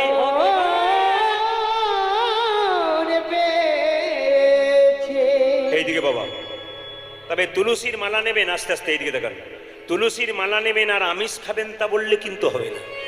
অনেকে দেখবেন তুলসীর মালাও নিচ্ছে, অখাদ্য কুখাদ্য খাচ্ছে। তাদের জন্য বলে রাখি, আপনার তুলসীর মালাকে না আপনি পড়বেন না ঠিক কথা, কিন্তু অপমান করবেন না। এক জায়গায় কীর্তন করতে গেলাম, একটা ছেলে এসে বলছে, প্রদীপবাবু এখন তুলসীর মালা পড়লে আমিষ খাওয়া যায়। বললাম বুঝলাম না। বলছে এখন মালা সিস্টেম চেঞ্জ। বলে বুঝলাম না। বলছে এখন পেঁচ সিস্টেম মালা। আমি তার মানে বুঝলাম না। বলছে খোলাও যায় পরাও যায়। রাত্রিবেলায় বিয়ে বাড়িতে নিমন্ত্রণ, সবাই খেতে যাচ্ছে, আমি পাচ্ছি না, পেঁচ খুলে দিলাম, আবার সকালবেলায় পেঁচ লাগিয়ে দিলাম। তাহলে পেঁচ খোলা পড়া করলে আপনি পেঁচেতেই পড়বেন। এই জন্য তুলসীর মালা আপনারা পড়বেন, আর তুলসীর মালা পড়ে ভগবানের নাম জপ করবেন। জয় নিতাই। মাঝখানে আমি একটি কথা বলেছিলাম, আমি আজকে ভগবান দেখাবো। আপনারা ভগবান দেখতে চান, ভগবান দেখবেন তত্ত্বগুলো শুনে। কুরুক্ষেত্রের যুদ্ধে কৃষ্ণ জয়লাভ করার পর অর্জুন দেখবেন, অর্জুনের রথের সারথি কে ছিল? যেটা বলুন, কৃষ্ণ। তো অর্জুন মনে মনে ভাবলো, আমি এত রক্ত ঘাঁটলাম, গঙ্গা জলে একটু নিজেকে পবিত্র হয়ে নেই। মায়েরা, আমি এত রক্ত ঘাঁটলাম যুদ্ধে, গঙ্গা জলে একবার পবিত্র করে নিই, নিজের দেহটাকে স্নান করি। যখনই কৃষ্ণকে বলল, প্রভু বলে কি, আমি একবার গঙ্গায় যাব স্নান করতে, চলো। কেন? রক্ত ঘেটেছি পবিত্র করার জন্য। কৃষ্ণ মুচকি হাসি হাসলেন, রথের উপর বসে রইলেন। যখনই রথ থেকে নামলো অর্জুন, গঙ্গার ঘাটে গিয়ে দাঁড়িয়েছে, অমনি দেখতে পেল একটি শৃগাল পাড়ে বসে আছে, একটা মরা দেহ জলে ভেসে ভেসে আসছে। হরি বল। মরা দেহ জলে ভেসে ভেসে আসছে। অর্জুন মনে মনে ভাবলো, দেখি তো শৃগালটা কি করে। শৃগাল ঘন্টার পর ঘন্টা বসে আছে। মরাটা ভাসতে ভাসতে যেই না শৃগালের কাছে এসেছে, শৃগাল মরাটাকে নিয়ে পাড়ে তুলেছে। এদিকে পাড়ে তুলেছে। পাড়ে তুলে কি করেছে? প্রথমে হাত দুটো শুকে দেখলো, তারপর কপালটা শুকে দেখলো, চোখটা শুকে দেখলো, কান দুটো শুকে দেখলো, পা দুটো শুকে দেখলো, তারপর জলের মধ্যে আবার ফেলে দিল। শৃগালকে দেখে অর্জুন বলল, শৃগাল, লোকে বলে শৃগাল খুব চালাক, তুই তো মূর্খ। বলে কেন? ঘন্টার পর ঘন্টা অপেক্ষা করলি, মরা দেহটা ভেসে এলো, তার চোখ দুটো শুকলি, কপালটা শুকলি, হাতটা শুকলি, পাটা শুকলি, আবার জলে ফেলে দিলি কেন? শৃগাল বলছে, ও অর্জুন, মূর্খ আমি নই, মূর্খ তুমি। যার চরণ থেকে গঙ্গার সৃষ্টি হয়েছে, সেই চরণকে তুমি রথের উপরে রেখেছ, তারপর তুমি গঙ্গায় স্নান করতে এসছো। তোমার মতো বোকা কজন আছে? অর্জুন বলে উঠলো, বলো বলো শৃগাল, তুমি কেন ওই লোকটার দেহটাকে শুকলে, চোখটাকে শুকলে, মুখটাকে শুকলে, কপালটা শুকলে, পা হাত শুকলে, ফেলে দিলে কেন? শৃগাল তখন কেঁদে কেঁদে বলে, শোনো শোনো অর্জুন, চোখ দুটো শুকে দেখলাম আমি, কেন জানো? কেন জানো? চোখ দুটো শুকে দেখলাম আমি, কেন জানো? এই চোখ দিয়ে কোনোদিন কৃষ্ণ দর্শন হয়েছে কি? কৃষ্ণ দর্শন হয়েছে। কান দুটো শুকে দেখলাম কেন জানো? কেন জানো? এই কান দিয়ে কোনোদিন হরি কথা শুনেছে কি না? শুনেছে কি না? কপালটা শুকে দেখলাম কেন জানো? কেন জানো? এই কপাল রাস্তা দিয়ে যেতে যেতে কোনো দেব মন্দিরে নত হয়েছে কিনা? নত হয়েছে কিনা? মুখটা শুকে দেখলাম কেন জানো? কেন জানো? এই মুখ দিয়ে কোনোদিন হরি কথা বলেছে কিনা? হরি কথা বলেছে কিনা? হাত দুটো শুকে দেখলাম কেন জানো? আহা, এই হাত দিয়ে কোনোদিন সাধুগুরু বৈষ্ণবের সেবা করেছে কি? সেবা করেছে কি না? চরণটা শুকে দেখলাম কেন জানো? আচ্ছা, এই চরণ কোনোদিন তীর্থস্থানে গেছে কিনা? যে দেহ লাগে না এই কৃষ্ণেরও সেবায়, সেই দেহ জানিও যে কৃষ্ণ দেহ। বাবা বাবা হরি বল। আস্তে, আপনারা অনেকে দাঁড়িয়ে আছেন, যারা বসতে পারেন না, অনেকের কষ্ট হয়, গুণীজন অনেকে ভক্তগণ দাঁড়িয়ে আছেন, তাদের চরণে কোটি কোটি দণ্ডবত প্রণাম। পেছন দিকে তাকিয়ে দেখুন কত ভক্ত জায়গা পায়নি, তারা দাঁড়িয়ে আছেন। সামনে প্রচুর ভক্ত দাঁড়িয়ে আছেন। সকলকে অভিনন্দন জানিয়ে এই ছোট্ট কথাগুলো শুনবেন। কপালটা দিল কেন? রাস্তা দিয়ে পেরিয়ে গেলে মোটর সাইকেলে যান, সাইকেলে যান, আর হেঁটে যান, যে কোনো দেব মন্দির, ভগবানের মন্দির দেখলে মাথা নত করতে। আহা, এটা করবেন আপনারা। আপনার 1 মিনিট পরে বিপদ আসছিল, মাথা নত করে চলে যান, ভগবানের আশীর্বাদ আপনার মত। আরে বাবা, যত আপনি ভগবানকে ভক্তি সম্পদ দেবেন, ভগবান আপনাকে কৃপা সম্পদ দেবে। ভক্তের সাধনা যদি হয়, ভক্তের সাধনা যদি ঊর্ধ্বগামী, ভগবানের কৃপা হয় নিম্নগামী। এই জন্য আপনাদের ভক্তের সাধনা করতে হবে বাবা। আস্তে, মন দিয়ে শুনবেন। বলছে কপালটা কেন দিল? ও দাদা ভাইরা যারা দাঁড়িয়ে আছেন, বসে আছেন, দেব মন্দিরের পাশ দিয়ে যাবেন, ভগবানের মন্দিরের পাশ দিয়ে যাবেন, যতই আপনার কাজ থাক না কেন, মাথাটা একবার নিচু করে যাবেন। কান দুটো শুনে শুকে দেখলাম কেন জানো? এই কান দিয়ে কৃষ্ণ কথা শুনেছে কিনা? তার মানে কি? এই যে মানব জন্ম পেলেন, কৃষ্ণ নাম শুনলেন কিনা? চোখ দুটো শুকে দেখলাম, চোখেরটা পরে কথা বলছি। পাটা শুকে দেখলাম কেন? তীর্থস্থানে গেছে কিনা? আপনার নবদ্বীপে জন্ম হয়েছে, আপনি নবদ্বীপ যেতে পারছেন, আমার তো হয়নি, আমার পয়সা নেই, আমি নাও যেতে পারি। বলছে না না, যেখানে যেখানে হয় হরির নাম ও সংকীর্তন, সেটাই নিত্য নবদ্বীপ, নিত্য বৃন্দাবন। কোথাও যাবার দরকার নাই, এখানে এলেই আপনার তীর্থ দর্শন হয়ে যাবে। আর হাত দুটো শুকে দেখলাম কেন? সাধুগুরু বৈষ্ণবের সেবা দেবার জন্যে। এইবার বলে রাখি মায়েরা, চোখটা শুকে দেখলাম কেন জানো? ভগবানকে দেখার জন্য। ভগবান মন্দিরে থাকে, উনি মন্দিরে আছেন। হাত আছে কিন্তু নড়ে না। জোরে বলুন, হ্যাঁ না না, জোরে বলবেন কথাগুলো। হাত আছে কিন্তু নড়ে না, পা আছে কিন্তু চলে না, কোমর আছে কিন্তু দোলে না, মুখ আছে কিন্তু খায় না, চোখ আছে কিন্তু দেখে না। তাহলে কি মন্দিরে যাবে না? মন্দিরে যে করে উপাসনা, তার দূর হয় বাসনা। এই জন্য বলে রাখি মায়েরা, মন্দিরে উপাসনা করার জায়গা, বাসনা দূর হয়। ভগবান বললেন আমাকে মন্দিরে দেখার চেষ্টা করো না, আমাকে দেখবে কোথায়? আমার সৃষ্টির দিকে তাকিয়ে দেখো। ছোট ছোট গাছ তার বড় বড় ফল, বড় বড় ফল। আর বড় বড় গাছ তার ছোট ছোট ফল।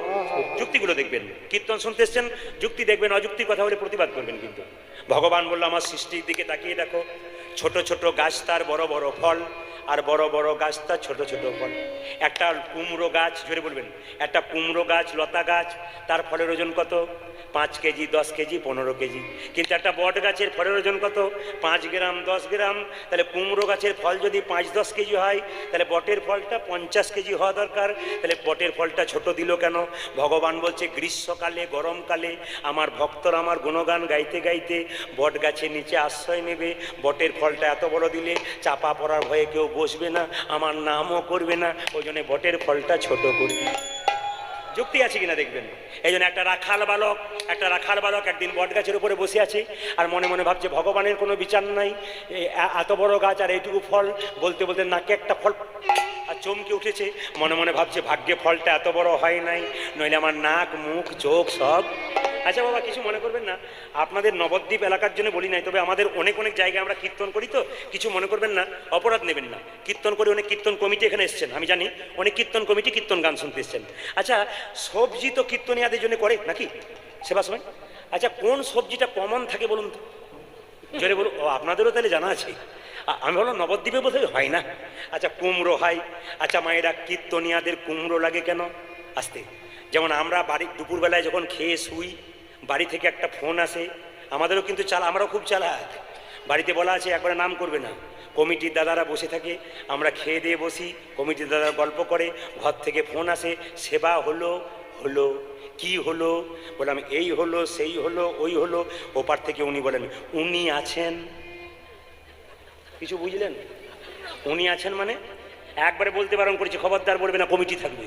বলছে উনি আছেন, আমরা উনি তো সব জায়গাতেই আছেন। তখন কমিটি বলে বৌদি নিশ্চয়ই আমার কথা বলছে। হ্যাঁ, আপনার কথাই বলছে, কিন্তু উনি যে কুমড়োর কথা বলছে কি করে বুঝবেন? আচ্ছা মায়েরা, কিছু মনে করবেন না। আচ্ছা, কীর্তনিয়াদের সেবায় কুমড়ো লাগলো কেন? মহাপ্রভু সেবায় লাগলো না, কুমড়ো কীর্তনের সেবায় লাগলো কেন? একদিন কুমড়ো গাছটা লতা হয়ে পড়ে আছে, মহাপ্রভু নাচতে নাচতে চলে যাচ্ছে, কুমড়ো গাছটা লতা হয়ে মহাপ্রভু পাটাকে জড়িয়ে ধরেছে, বলছে প্রভু সব ফল তোমার সেবায় লাগলো, আমি লাগলাম না কেন? তখন কুমড়োকে মহাপ্রভু বলছে কাঁদিস না কুমড়ো, যেখানে হরিনাম সংকীর্তন হবে, 24 প্রহর নামযজ্ঞ হবে, 4 দিন ধরে মূল গায়নদের সেবাতে লেগে যাবে। না না, যারা খাওয়ায় এবার থেকে আর খাওয়াবে না, আমি বন্ধ করার জন্য বলছি আর কি। না না, কুমড়ো দেবেন, এটা ছাড়া আমাদের আনন্দই হয় না, কারণ এটা খেয়ে খেয়ে আসছি। যেরকম রাধা রানী কি, শ্যাম সুন্দর কি, মদন মোহন কি। মায়েরা, ছোট ছোট গাছ তার বড় বড় ফল, আর বড় বড় গাছ তার ছোট ছোট ফল। আবার কি বললো? ছোট্ট জোনাকি পোকা দেখতে তারে কালো। আরে ছোট্ট জোনাকি পোকা দেখতে তারে কালো। ভগবান বলছে আমার সৃষ্টির দিকে তাকাও, ছোট্ট জোনাকি পোকা দেখতে তারে কালো। আরে ছোট জোনাকি পোকা দেখতে তারে কালো। বলো দেখি তার পেছনে কে দিয়েছে আলো। পূজাজি বলো দেখি তার পেছনে কে দিয়েছে আলো। ওই যে বলো দেখি তার পেছনে কে দিয়েছে আলো। ও যে বলো দেখি তার পিছনে কে দিয়েছে আলো। ছোট্ট জোনাকি পোকা দেখতে কালো, তার পেছনে কি আলো দিল? ভগবান শ্রীকৃষ্ণ দিয়েছে।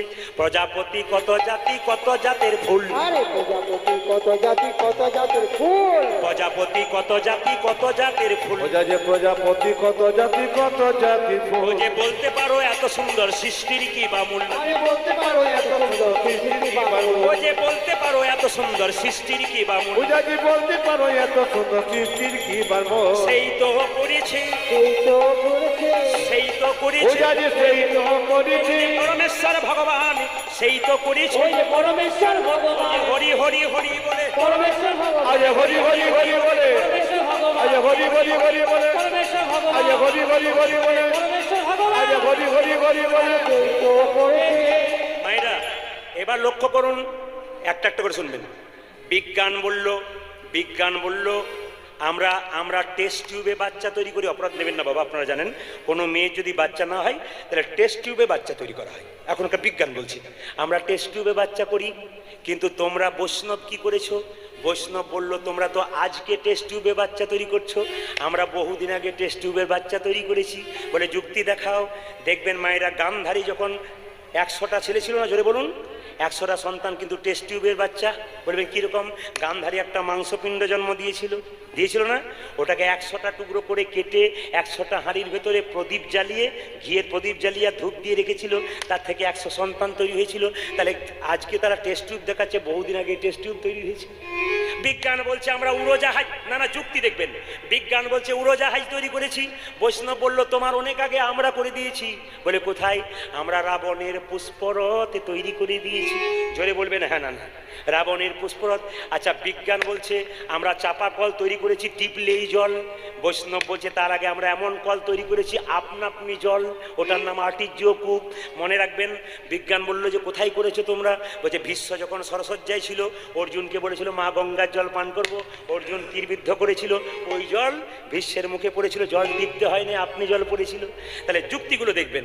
এবার বিজ্ঞান বলছে কারো কান খারাপ হয়ে গেলে ইয়ারফোন তৈরি করি, কারো চোখ খারাপ হয়ে গেলে চশমা দিয়ে দিই, দাঁত ভেঙে গেলে দাঁত দিয়ে দিই, কারো হার্টের ভাল্ব নষ্ট হয়ে গেলে ভাল্ব দিয়ে দিই। বিজ্ঞান বলল, বৈষ্ণব বলল তোমরা তো সবই করতে পারো, কোনো মানুষের চরিত্র খারাপ হলে ওষুধ ইঞ্জেকশন আছে কি?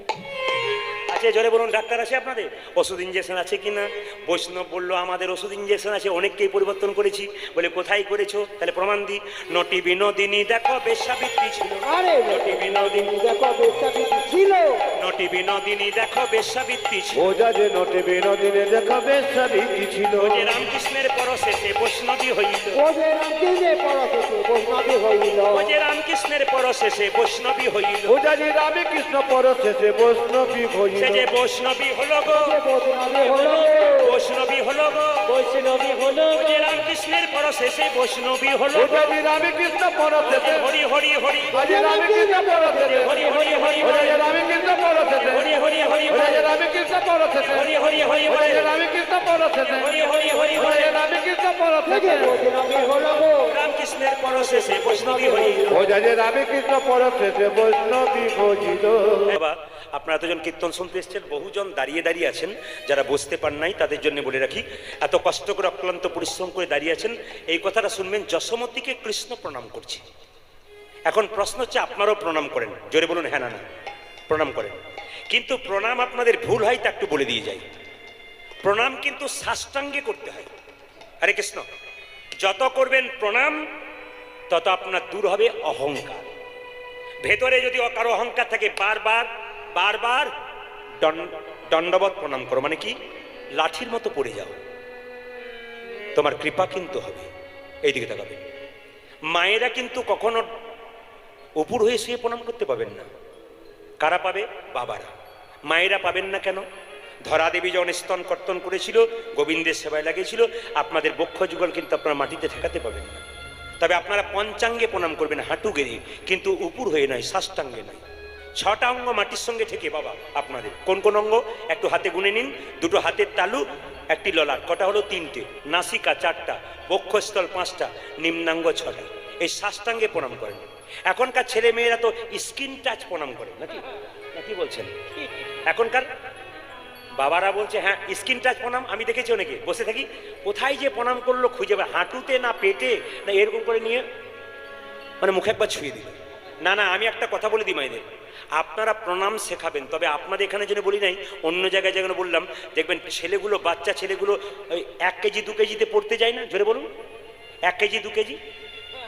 অনেকে কেজি 1 কেজি 2 বলছেন, ওটা আমি 1 কেজি 2 কেজি বলি, একই কথা। তো দেখবেন বাবা, অপরাধ নেবেন না। ছেলেগুলো যখন জাল গাড়িতে চেপে কেজি 1 কেজি 2 পড়তে যায়, মায়েরা তো জীবনে শ্বশুর শাশুড়িকে প্রণাম করে না। বাবা কিন্তু খুব সুন্দর বলেছেন, না আপনারা করেন, যাকে আপনারা করেন, কিন্তু বাবা এখানে বলেছে না করে না। তবে অভিমান অনেকের আছে, প্রণাম করে না। যখনই বৌমা আসে প্রণাম করে নতুন, কিন্তু মাথায় রাখবেন পুরনো হয়ে গেলে আর প্রণাম করে না। তাহলে মা যদি প্রণাম না করে, বাচ্চাও প্রণাম করবে না।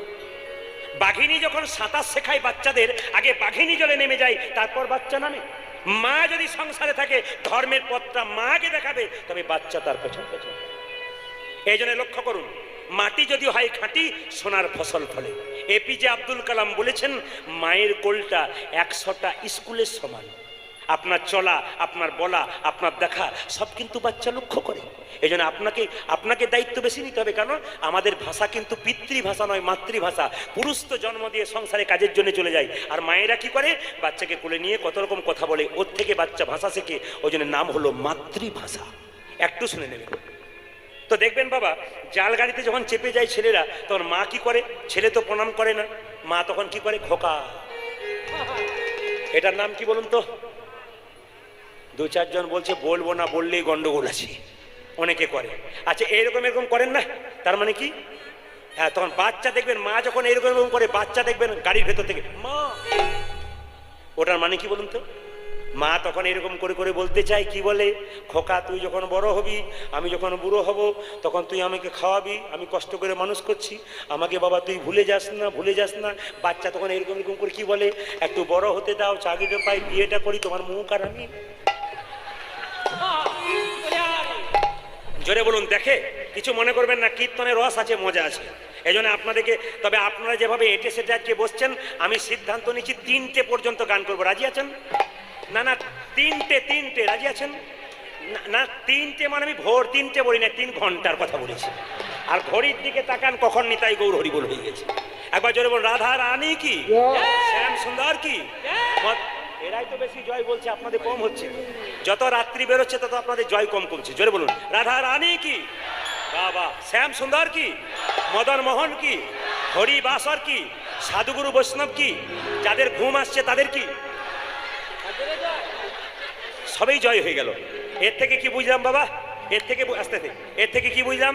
যে আপনারা ডুবে গেছেন, সবাই জয় বলছেন। জোরে বলুন, রাধা রানী কি। তবে বলি, প্রণাম আপনারা কোথায় করেন? আসতে প্রণাম কোথায় করেন? জোরে বলুন, পায়ে করি। যারা এখানে গুণীজন আছেন, জ্ঞানীজন আছেন, শাস্ত্র বলছে আমাদের 4টে জাতি আছে, গুনে নেবেন। একটি ব্রাহ্মণ,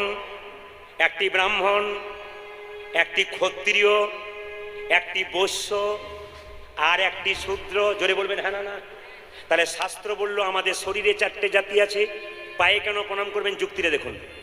বলছে আমাদের শরীরে 4টে জাতি আছে, এইখান থেকে এইটা কি? জোরে বলুন, ব্রাহ্মণ। বেদমন্ত্র, ধর্মীয় কথা বলা হয়, এই জন্য এখানটা ব্রাহ্মণ। ক্ষত্রিয় কোনটা? হাতের কাছে কিছু না থাকলে, কেউ মারামারি করতে এলে তোকে দেখে নেবো, এটা ক্ষত্রিয় নাকি বাবা? আর বৈশ্য কোনটাই দিলাম, বৈশ্য কোনটা? বৈশ্য হচ্ছে এখান থেকে এইটা। সকালবেলায় মাল তুলবেন, বিকালবেলায় খালি, রাত্রিবেলায় মাল তুলবেন, সকালবেলায়। বুঝে গেছেন নাকি?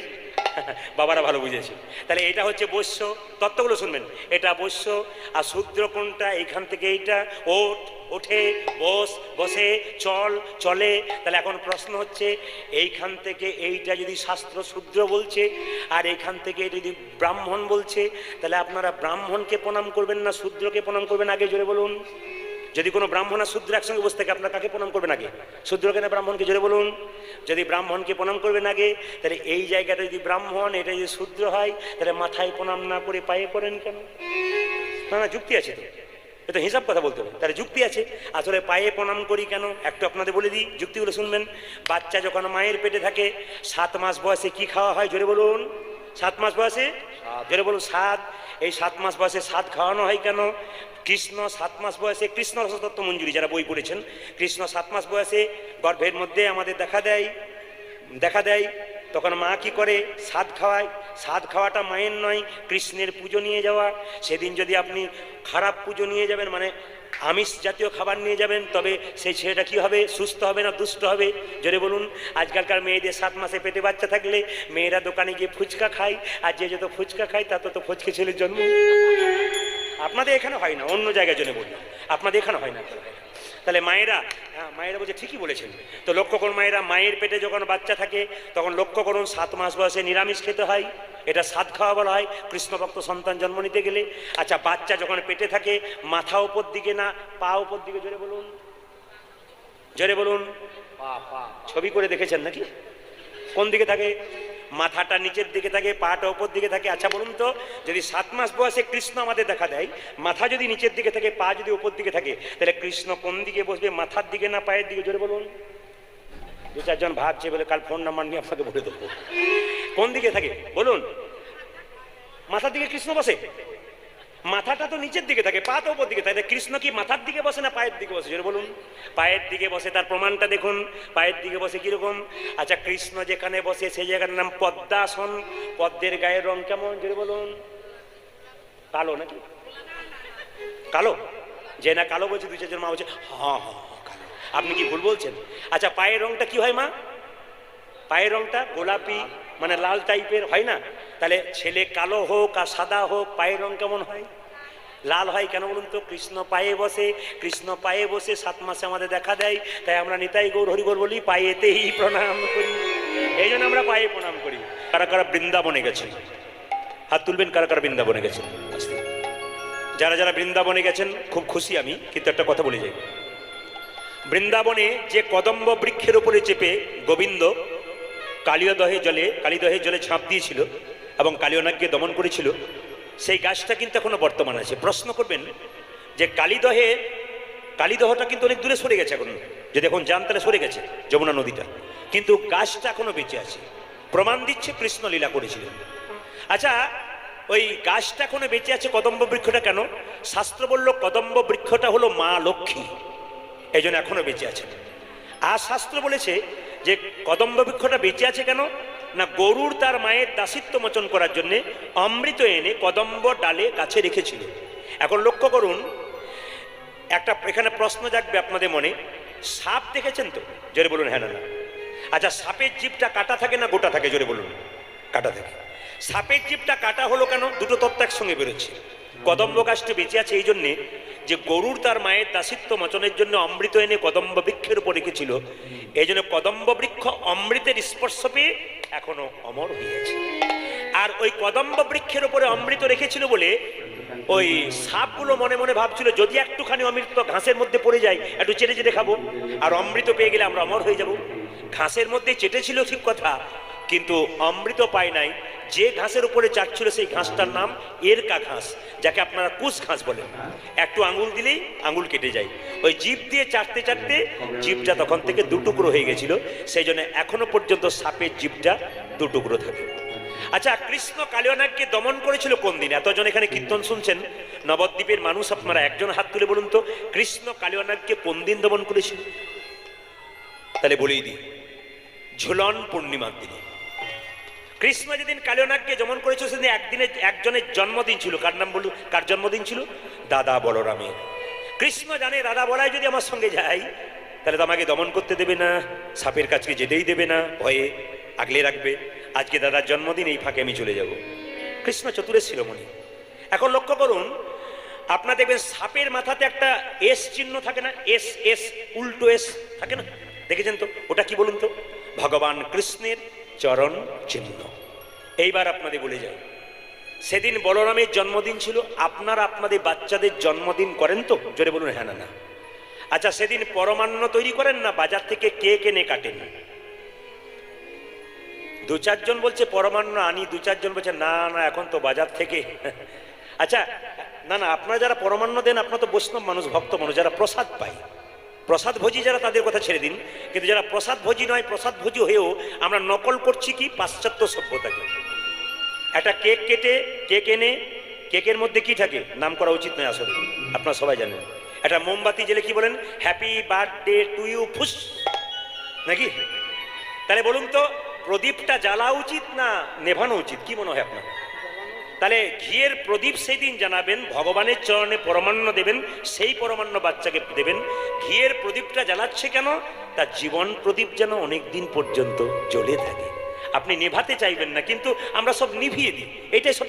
এখন জিজ্ঞেস করি কাউকে, এটা করছেন কেন? ওই যে পাশের বাড়ি করেছিল সেই জন্য করছি। এটাই সবচেয়ে দুঃখ, আমরা নকল করতে জানি কিন্তু মানে বুঝতে জানি না। ভগবান কৃষ্ণ কালিয়নাগকে দমন করলেন। সেই কালিয়নাগ কোথায় থাকে?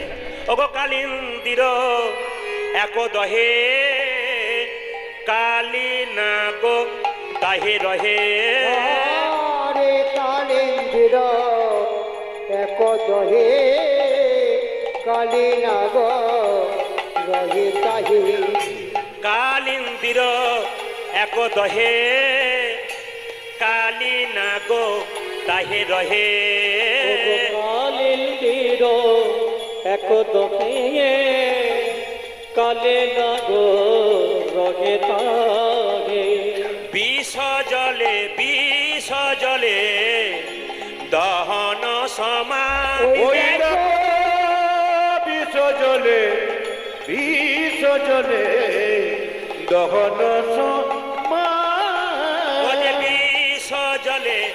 বিষ জলে দহন সমান ওই দেখো বিষ জলে এ জলে দহন সমান বিষার জলে সমান সমান জলে সমান সমান বিষার জলে সমান সমান উজ্জাদি বিচার জলে সমান সমান কালিল দির এক দহে বিষার জলে সমান সমান ও যে কালিন্দির একদাগে বিষার জলে সমান উজ্জাদি কালিন্দির একদাগে উজ্জাদি কালিন্দির একদাগে ওই বিচার জলে সমান সমান বিষ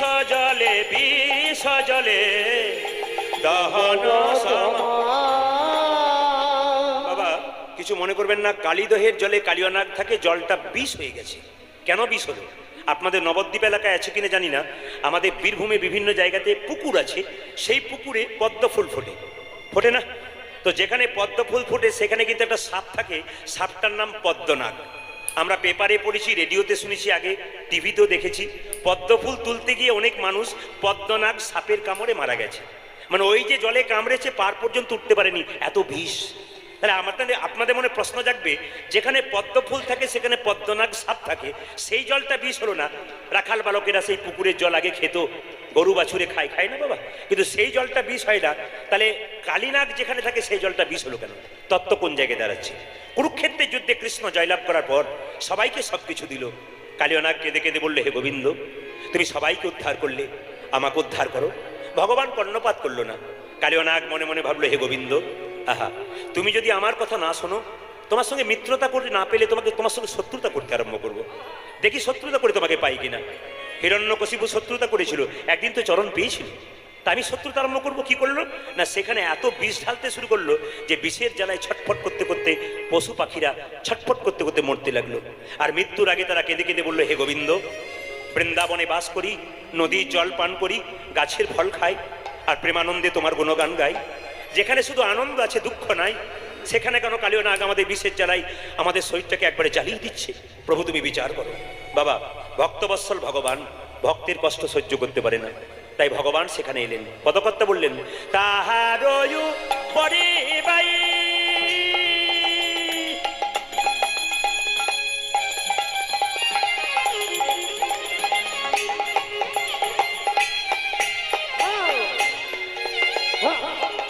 যদি পাখি উড়ে যাই,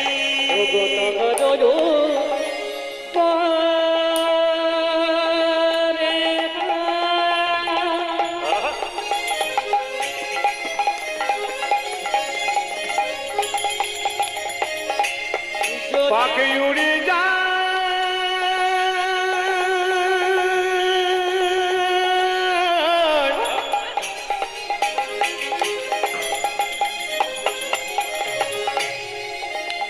পাখি উড়ে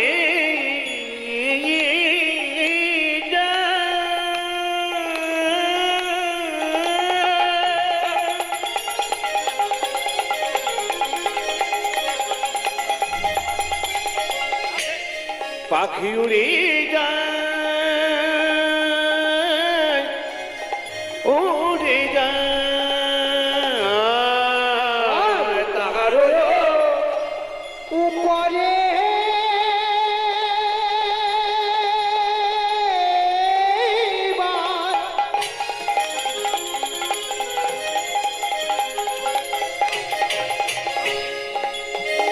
যদি পাখি উড়ে যায়, বিষের জ্বালাই তেজয়ে প্রাণ ত্যাগে, বিষ জ্বালায় তেজয়ে পড়া, ও যে বিষের জ্বালাই বিষের জ্বালাই তেজয়ে প্রাণ ওরে দেখলে বিষের জ্বালায় বিষ জ্বালায় জয়ে পড়া আমরা কোনো অপরাধ করি নাই ওই প্রভু। আমরা কোনো অপরাধ করি নাই প্রভু কোনো অপরাধ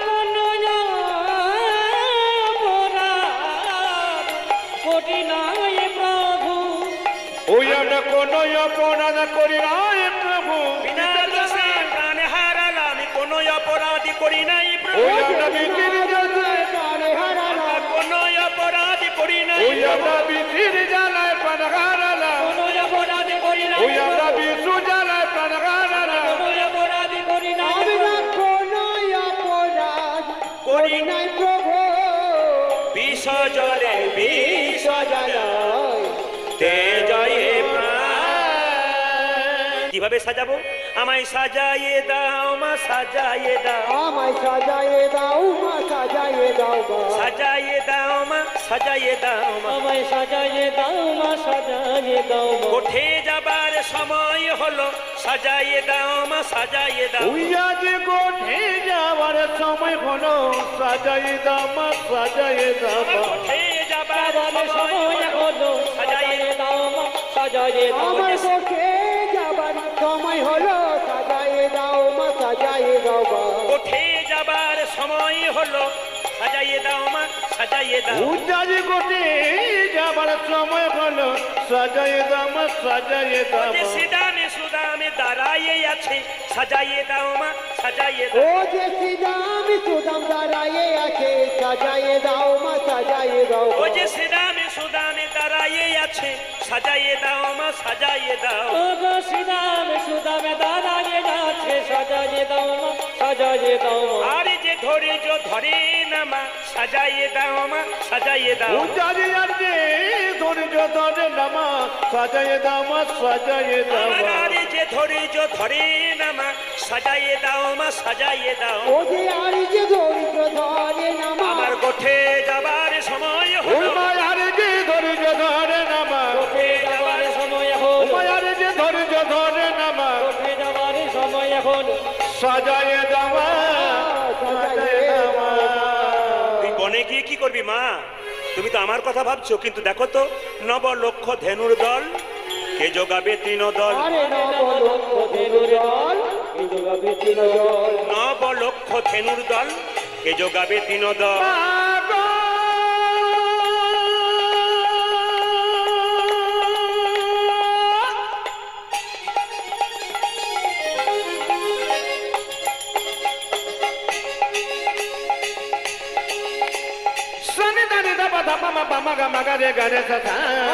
নবলক্ষ ধেনু জল এই জগাবে তিন জল কি হ মাঝে, কি হ মাঝে, কি হ মাঝে রহিতে না পারি, ও মা গৃহ মাঝে দেখিতে না পারি গৃহ মাঝে রহিতে না পারি, গৃহ মাঝে রহিতে না পারি ঘরে রইতে পারি না ও মা, যে ঘরে রইতে পারি না মা ঘরে রইতে পারি না মা।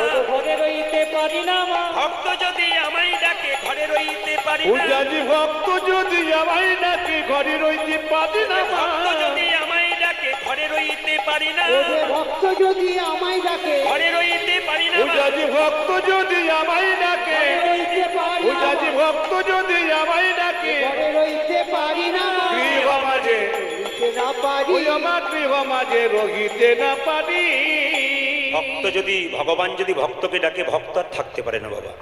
এই যে আপনারা কীর্তন শুনতে এসছেন, আপনাদের একটা ছোট্ট কথা বলে যাই, কীর্তন কমিটি কিন্তু আপনাদের উপর নির্ভর করে কীর্তন করায়, আপনাদের দানের উপরে। তবে আমি একটা কথা বলবো, যখন ওনারা দানের জন্য আপনাদের কাছে যাবে, আপনারা কিন্তু চঞ্চল হবেন না। এই প্রায় আসর একটা জিনিস দেখেছি, যখনই দানের কথা বলি না, দু চারজন তখন কিন্তু আসন গোটাই। কেন বলুন তো? যা এনেছিলাম সেটা যেতে হবে, ফাঁকা পকেটে ঘর যাব, না দিলে পাশের লোকটা কি বলবে। না না, ভগবানের নাম যেখানে হয় দান দিতে হয়। আপনি 1 টাকা দেবেন, 10 টাকা দেবেন, আপনার যা আছে তাই দেবেন, ভক্তি ভরে দেবেন। আমার কমিটি দাদারা আপনাদের কাছে যাবে, আপনার টাকা পয়সা যা দেবেন বের করে রাখুন, টুকটুক করে দেবেন, শব্দ করবেন না। একটা ছোট্ট কথা বলে রাখি, ভগবান যদি ভক্তকে ডাকে, ভক্ত থাকতে পারে না। এই যে কীর্তন হচ্ছে এখানে, কিছু মনে করবেন, একটা ছেলে কিন্তু একটা কথা বলেছে আমাকে, ছেলেটির নাম আমি জানি না, শক্তি ঘোষ বলে কে আছেন এখানে? একটু হাত তুলবেন। শক্তি ঘোষ কেউ আছেন? আচ্ছা, একজন আছে। ছেলে বলেছে আমার বাবা কীর্তনের খুব ভক্ত, একটু বলবেন। ছেলের জন্য আমি বললাম, ছেলে বাবাকে এত ভালোবাসে এই জন্য বললাম। তাহলে ভক্ত যারা হয় তারা 2 ঘন্টা আগে থেকে আসন নেই, আর ভক্ত যারা হয় কীর্তনের খোল করতালে শব্দ পেলে আর ঘরে থাকতে পারে না, ছুটে আসে। ভক্ত যদি ভগবানকে ডাকে, ভগবান যেমন ভক্তের কাছে ছুটে আসে। আপনাদের কাছে ছোট্ট প্রমাণ দিয়ে দিই। যশোমতী মা, হরে কৃষ্ণ, মায়েরা, যশোমতী মায়ের গুরুদেব ছিল কর্ণম মুনি। সংসারে ভগবানকে পায় না সংসারে বাইরে পাওয়া যায়? একটু জোরে বলবেন। সংসারে পাওয়া যায়, যে ঘুমাচ্ছে সে বলুন। চোখ আমার অনেক, দুটো হতে পারে, কিন্তু অনেক চোখ চারিদিকে তাকিয়ে দেখতে পারি। আচ্ছা ভগবান, আচ্ছা সংসারে ভগবানকে যা পাওয়া যায় না সংসারে বাইরে পাওয়া যায়? সংসারের ভেতরেই পাওয়া যায়। যারা বাবার আছেন তারা আসতে বলছেন, আর যারা মায়ের আছেন জোরে বলছেন। তত্ত্ব কি বলল? ঘর বাড়ি ত্যাগ করে বলে কৃষ্ণ হরে হরে, বলে কৃষ্ণ হরে হরে, তুমি দিয়ে যাই বৃন্দাবন। জয় বৃন্দাবন। বাড়ি ছেড়ে তো চলে গেছে, ঘর যে তার মনে আছে, মনে আছে, এই ত্যাগে পাওয়া যায় না শ্রীনন্দে। নন্দের নন্দ। ঘর সংসার ত্যাগ করে বৃন্দাবনে যাচ্ছেন, মাঝ রাস্তায় মনে পড়ে গেল মেয়েটার বিয়ে হয় নাই, ছেলেটার চাকরি হয় নাই। এরকম পিছু চিন্তা থাকলে ভগবানকে পাবেন না। ভগবানকে পেয়েছিল কে? জনক ঋষি রাজা যিনি, রাজা যিনি, পূর্ণত্যাগী ছিলেন তিনি, ছিলেন তিনি, কোনদিন সংসার ত্যাগ করেন নয়। সোনার পুরীতে বসে থাকতো, মনকে সেজে গোলকে রাখতো। এইরকম যদি ত্যাগী হওয়া যায় ভগবানের চরণে পাওয়া যায়। মায়েরা, 1 ভরি সোনা হলে আপনাদের কত অহংকার হয়। আর জনক রাজা সোনার পুরীতে বসে থাকতো, মনকে রাখতো গোবিন্দ সোনার প্রতি। এই জন্য আপনাদের গাড়ি বাড়ি টাকা পয়সা ধন দৌলত সব থাকবে, কিন্তু মন থাকবে আপনাদের গোবিন্দের চরণে। তবেই কিন্তু আসল ভক্ত হতে পারবেন। পদ্ম পাতা জলে ভাসি, যখনই বর্ষা আসি, বর্ষার জল লাগে পদ্ম পাতার গায়ে। তুলে দেখো পাতাখানা, পদ্মের গায়ে দাগ লাগে না। এরকম যদি ত্যাগী হওয়া যায় ভগবান শ্রীকৃষ্ণের চরণে পাওয়া যায়। বাবা, পদ্ম পাতা জলে ভাসছে, বর্ষার জল ফটাফট পদ্ম পাতার উপরে পড়ছে। আপনারা বলুন তো, একজন হাত তুলে পদ্ম পাতার গায়ে কি জলের দাগ হয়? ভক্ত পদ্ম পাতা যারা, দুঃখের ছাপ যত শরীরে পড়ুক, কৃষ্ণ কথা হরি কথা যারা বলে, তারা সবসময় আনন্দময় হয়ে থাকে। পাকালা মাছ পাকে থাকে, তুলে দেখো পাকালা মাছকে, বড় হয়েছে সে পাখি, কিন্তু পাকালা মাছের গায়ে কোনো পাকের দাগ লাগে নাই। ও মাইরা, 5 কেজি পাকাল মাছ পাকের ভেতরে থাকে, পাক খেয়ে বড় হলো, শরীরে পাকের দাগ থাকে না। সংসারে যারা ভক্ত পাকাল মাছ হরিকথা কৃষ্ণ কথা বলে, সংসার দুঃখ পাকে ডুবে থাকে, তাদের শরীরে কোনোদিন দুঃখের ছাপ থাকে না। আপনাদের শুনে নিন আপনারা শাস্ত্রের কথা। যশোমতীর গুরুদেবের নাম ছিল কর্ণম মুনি। একাদশী পালন করে তারপর দিন এসে বলছে, আচ্ছা যশোদে, তোর বাড়িতে আজকে আমি একটু পালন করব। মায়েরা একাদশী পরে পালন হয় না? জোরে বলুন হ্যাঁ না। আচ্ছা পালন করব। তো যশোমতী বলছে, খুব ভালো কথা, গুরুদেবকে পালন করাতে পারবো, এ তো খুব খুশি কথা। আচ্ছা গুরুদেব চিন্তা নেই, আমি রন্ধন করে দিচ্ছি, আপনি সেবা করুন। গোবিন্দ তখন উঠোনে খেলা করছিল, ভালো করে শুনবেন ধীরে। গোবিন্দ তখন উঠোনে খেলা ছিল, ছোট্ট বাচ্চা গোপাল খেলা করছিল।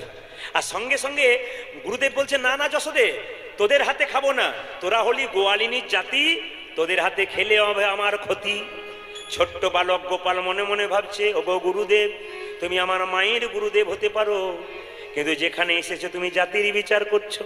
আমি তোমাকে দেখাতে চাই আমি কোন জাতির।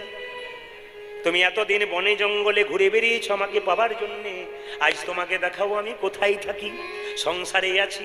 লক্ষ্য করুন যশোমতী কি করেছে, চাল ডাল সব কিছু দিয়েছে, আর রন্ধন করে অন্ন ব্যঞ্জন তৈরি করে গুরুদেব যখন দেখবেন যারা ভক্ত মানুষ অন্ন সেবা করে বা চা সেবা করে বা জল সেবা করে, একটু প্রণাম করে সেবা করে না, যেটা বলুন।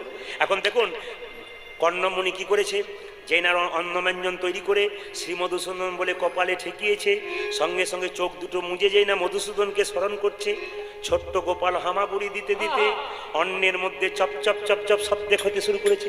ও যশোদে, এ দেখ দেখ দেখ, তোর গোপাল আমার সব অন্ন এটা। যশোমতীর তো চোখ ছানা বড় হয়ে গেল, কেন বলুন তো, আমার গুরুদেবের অন্য এটা করেছে, দেখাচ্ছি মজা। যশোমতী কি করলো মা, গোপালকে ধরলো, তোকে কে আসতে বলেছিল? গোপাল বলছে, মা গো, ভক্ত যদি সেবা করবার সময় ভগবান কি অনুসরণ করে, তবে ভগবান কি না এসে থাকতে পারে। ও আমায় ডাকলো কেন? তোকে ডেকেছে? তারা দেখাচ্ছে মজা, তোকে ডেকেছে? হ্যাঁ আমায় ডাকলো মধুসূদন বলি, ওই জন্য আমি এসে গেছি। আচ্ছা ঠিক আছে, তোকে দেখাচ্ছি মজা। কানে ধরে 2 চট দিয়েছে, ডান দিকে এক গালে চর, বাঁ দিকে এক গালে চর। যেই না 2 থাপ্পড় দিয়েছে, কৃষ্ণ একবার কাঁদছে একবার হাসছে। তত্ত্ব বলল কৃষ্ণকে মা মারলো, একবার কাঁদলো একবার হাসলো কেন? কৃষ্ণ কাঁদলো এই জন্যে, ওগো মা তুমি যখন আমি এর জন্য নবনী তৈরি করো, আমি যখন গোষ্ঠে যাই তখন নবনী তৈরি করে তুমি কি করো, বসন অঞ্চলটা টুকরো করে কেটে নবনীটা ছেঁকে নাও, আবার আঙুল দিয়ে নেড়ে নেড়ে দেখো, পাছে যদি নবনী মোটা হয়ে যায় আমার বদনে লাগবে। এই তোমার ভালোবাসা, তুমি আমায় মারলে। লোকের কাছে বলে বেড়াও 7 নাই 5 নাই, আমি নাকি তোমার একটি মাত্র গোপাল, এই তোমার ভালোবাসা। ভগবান কাঁদছে, আবার ভগবান হাসছে কেন? মা তুমি তোমায় চিনতেই পারোনি, আমি কে? তুমি যদি চিনতে পারতে তাহলে আমাকে। এখন মা যশোদা বলল, আচ্ছা গুরুদেব চিন্তা নেই, বন্দি করে রাখবো আমার কাঁচা সোনা, আমার গোপাল তোমার কাছে আর আসবে না। মায়েরা লক্ষ্য করুন, যশোমতী গোপালকে ধরে উঠোন থেকে নিয়ে গেছে বাড়ির মধ্যে। দাঁড়া তোকে দেখাচ্ছি মজা, এটি দেখান, দাঁড়া তোকে দেখাচ্ছি মজা।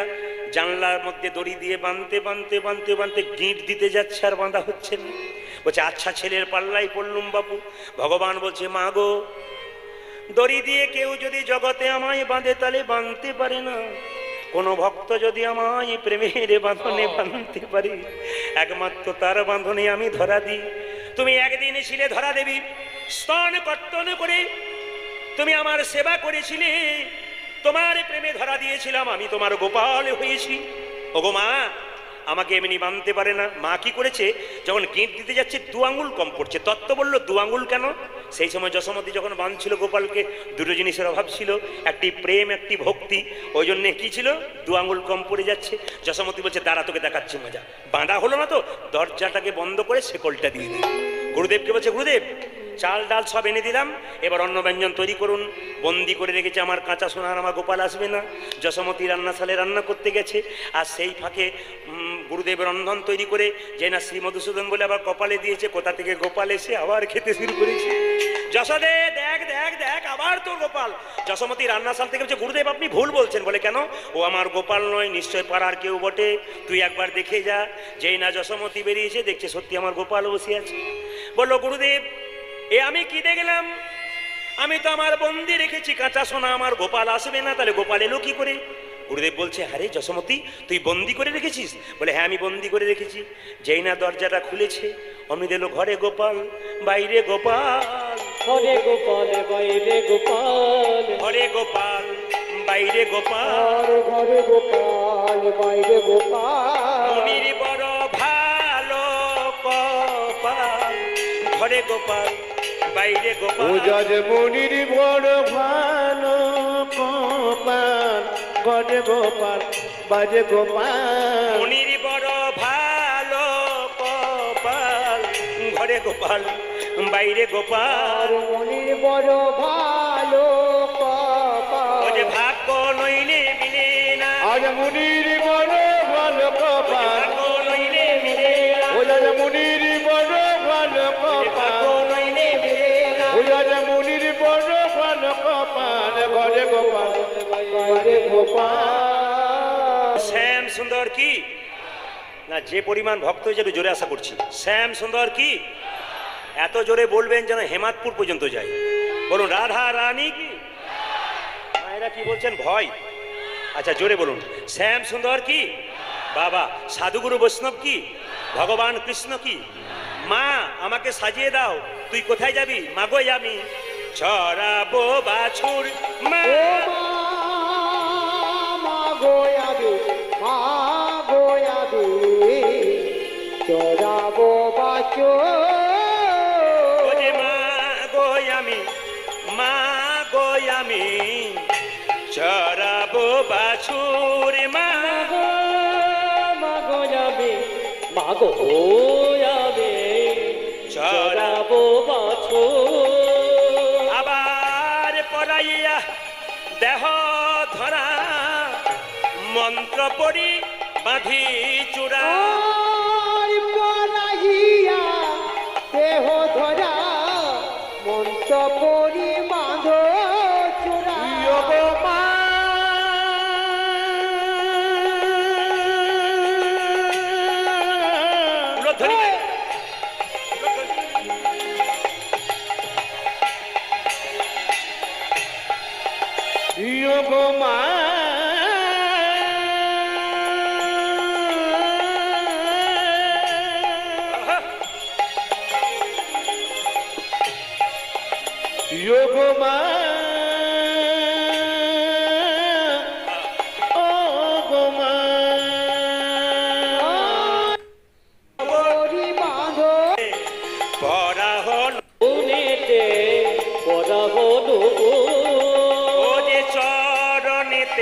চরণেতে পরা হনুপুরি ওই আমার চরণেতে চরণেতে পড়া হলো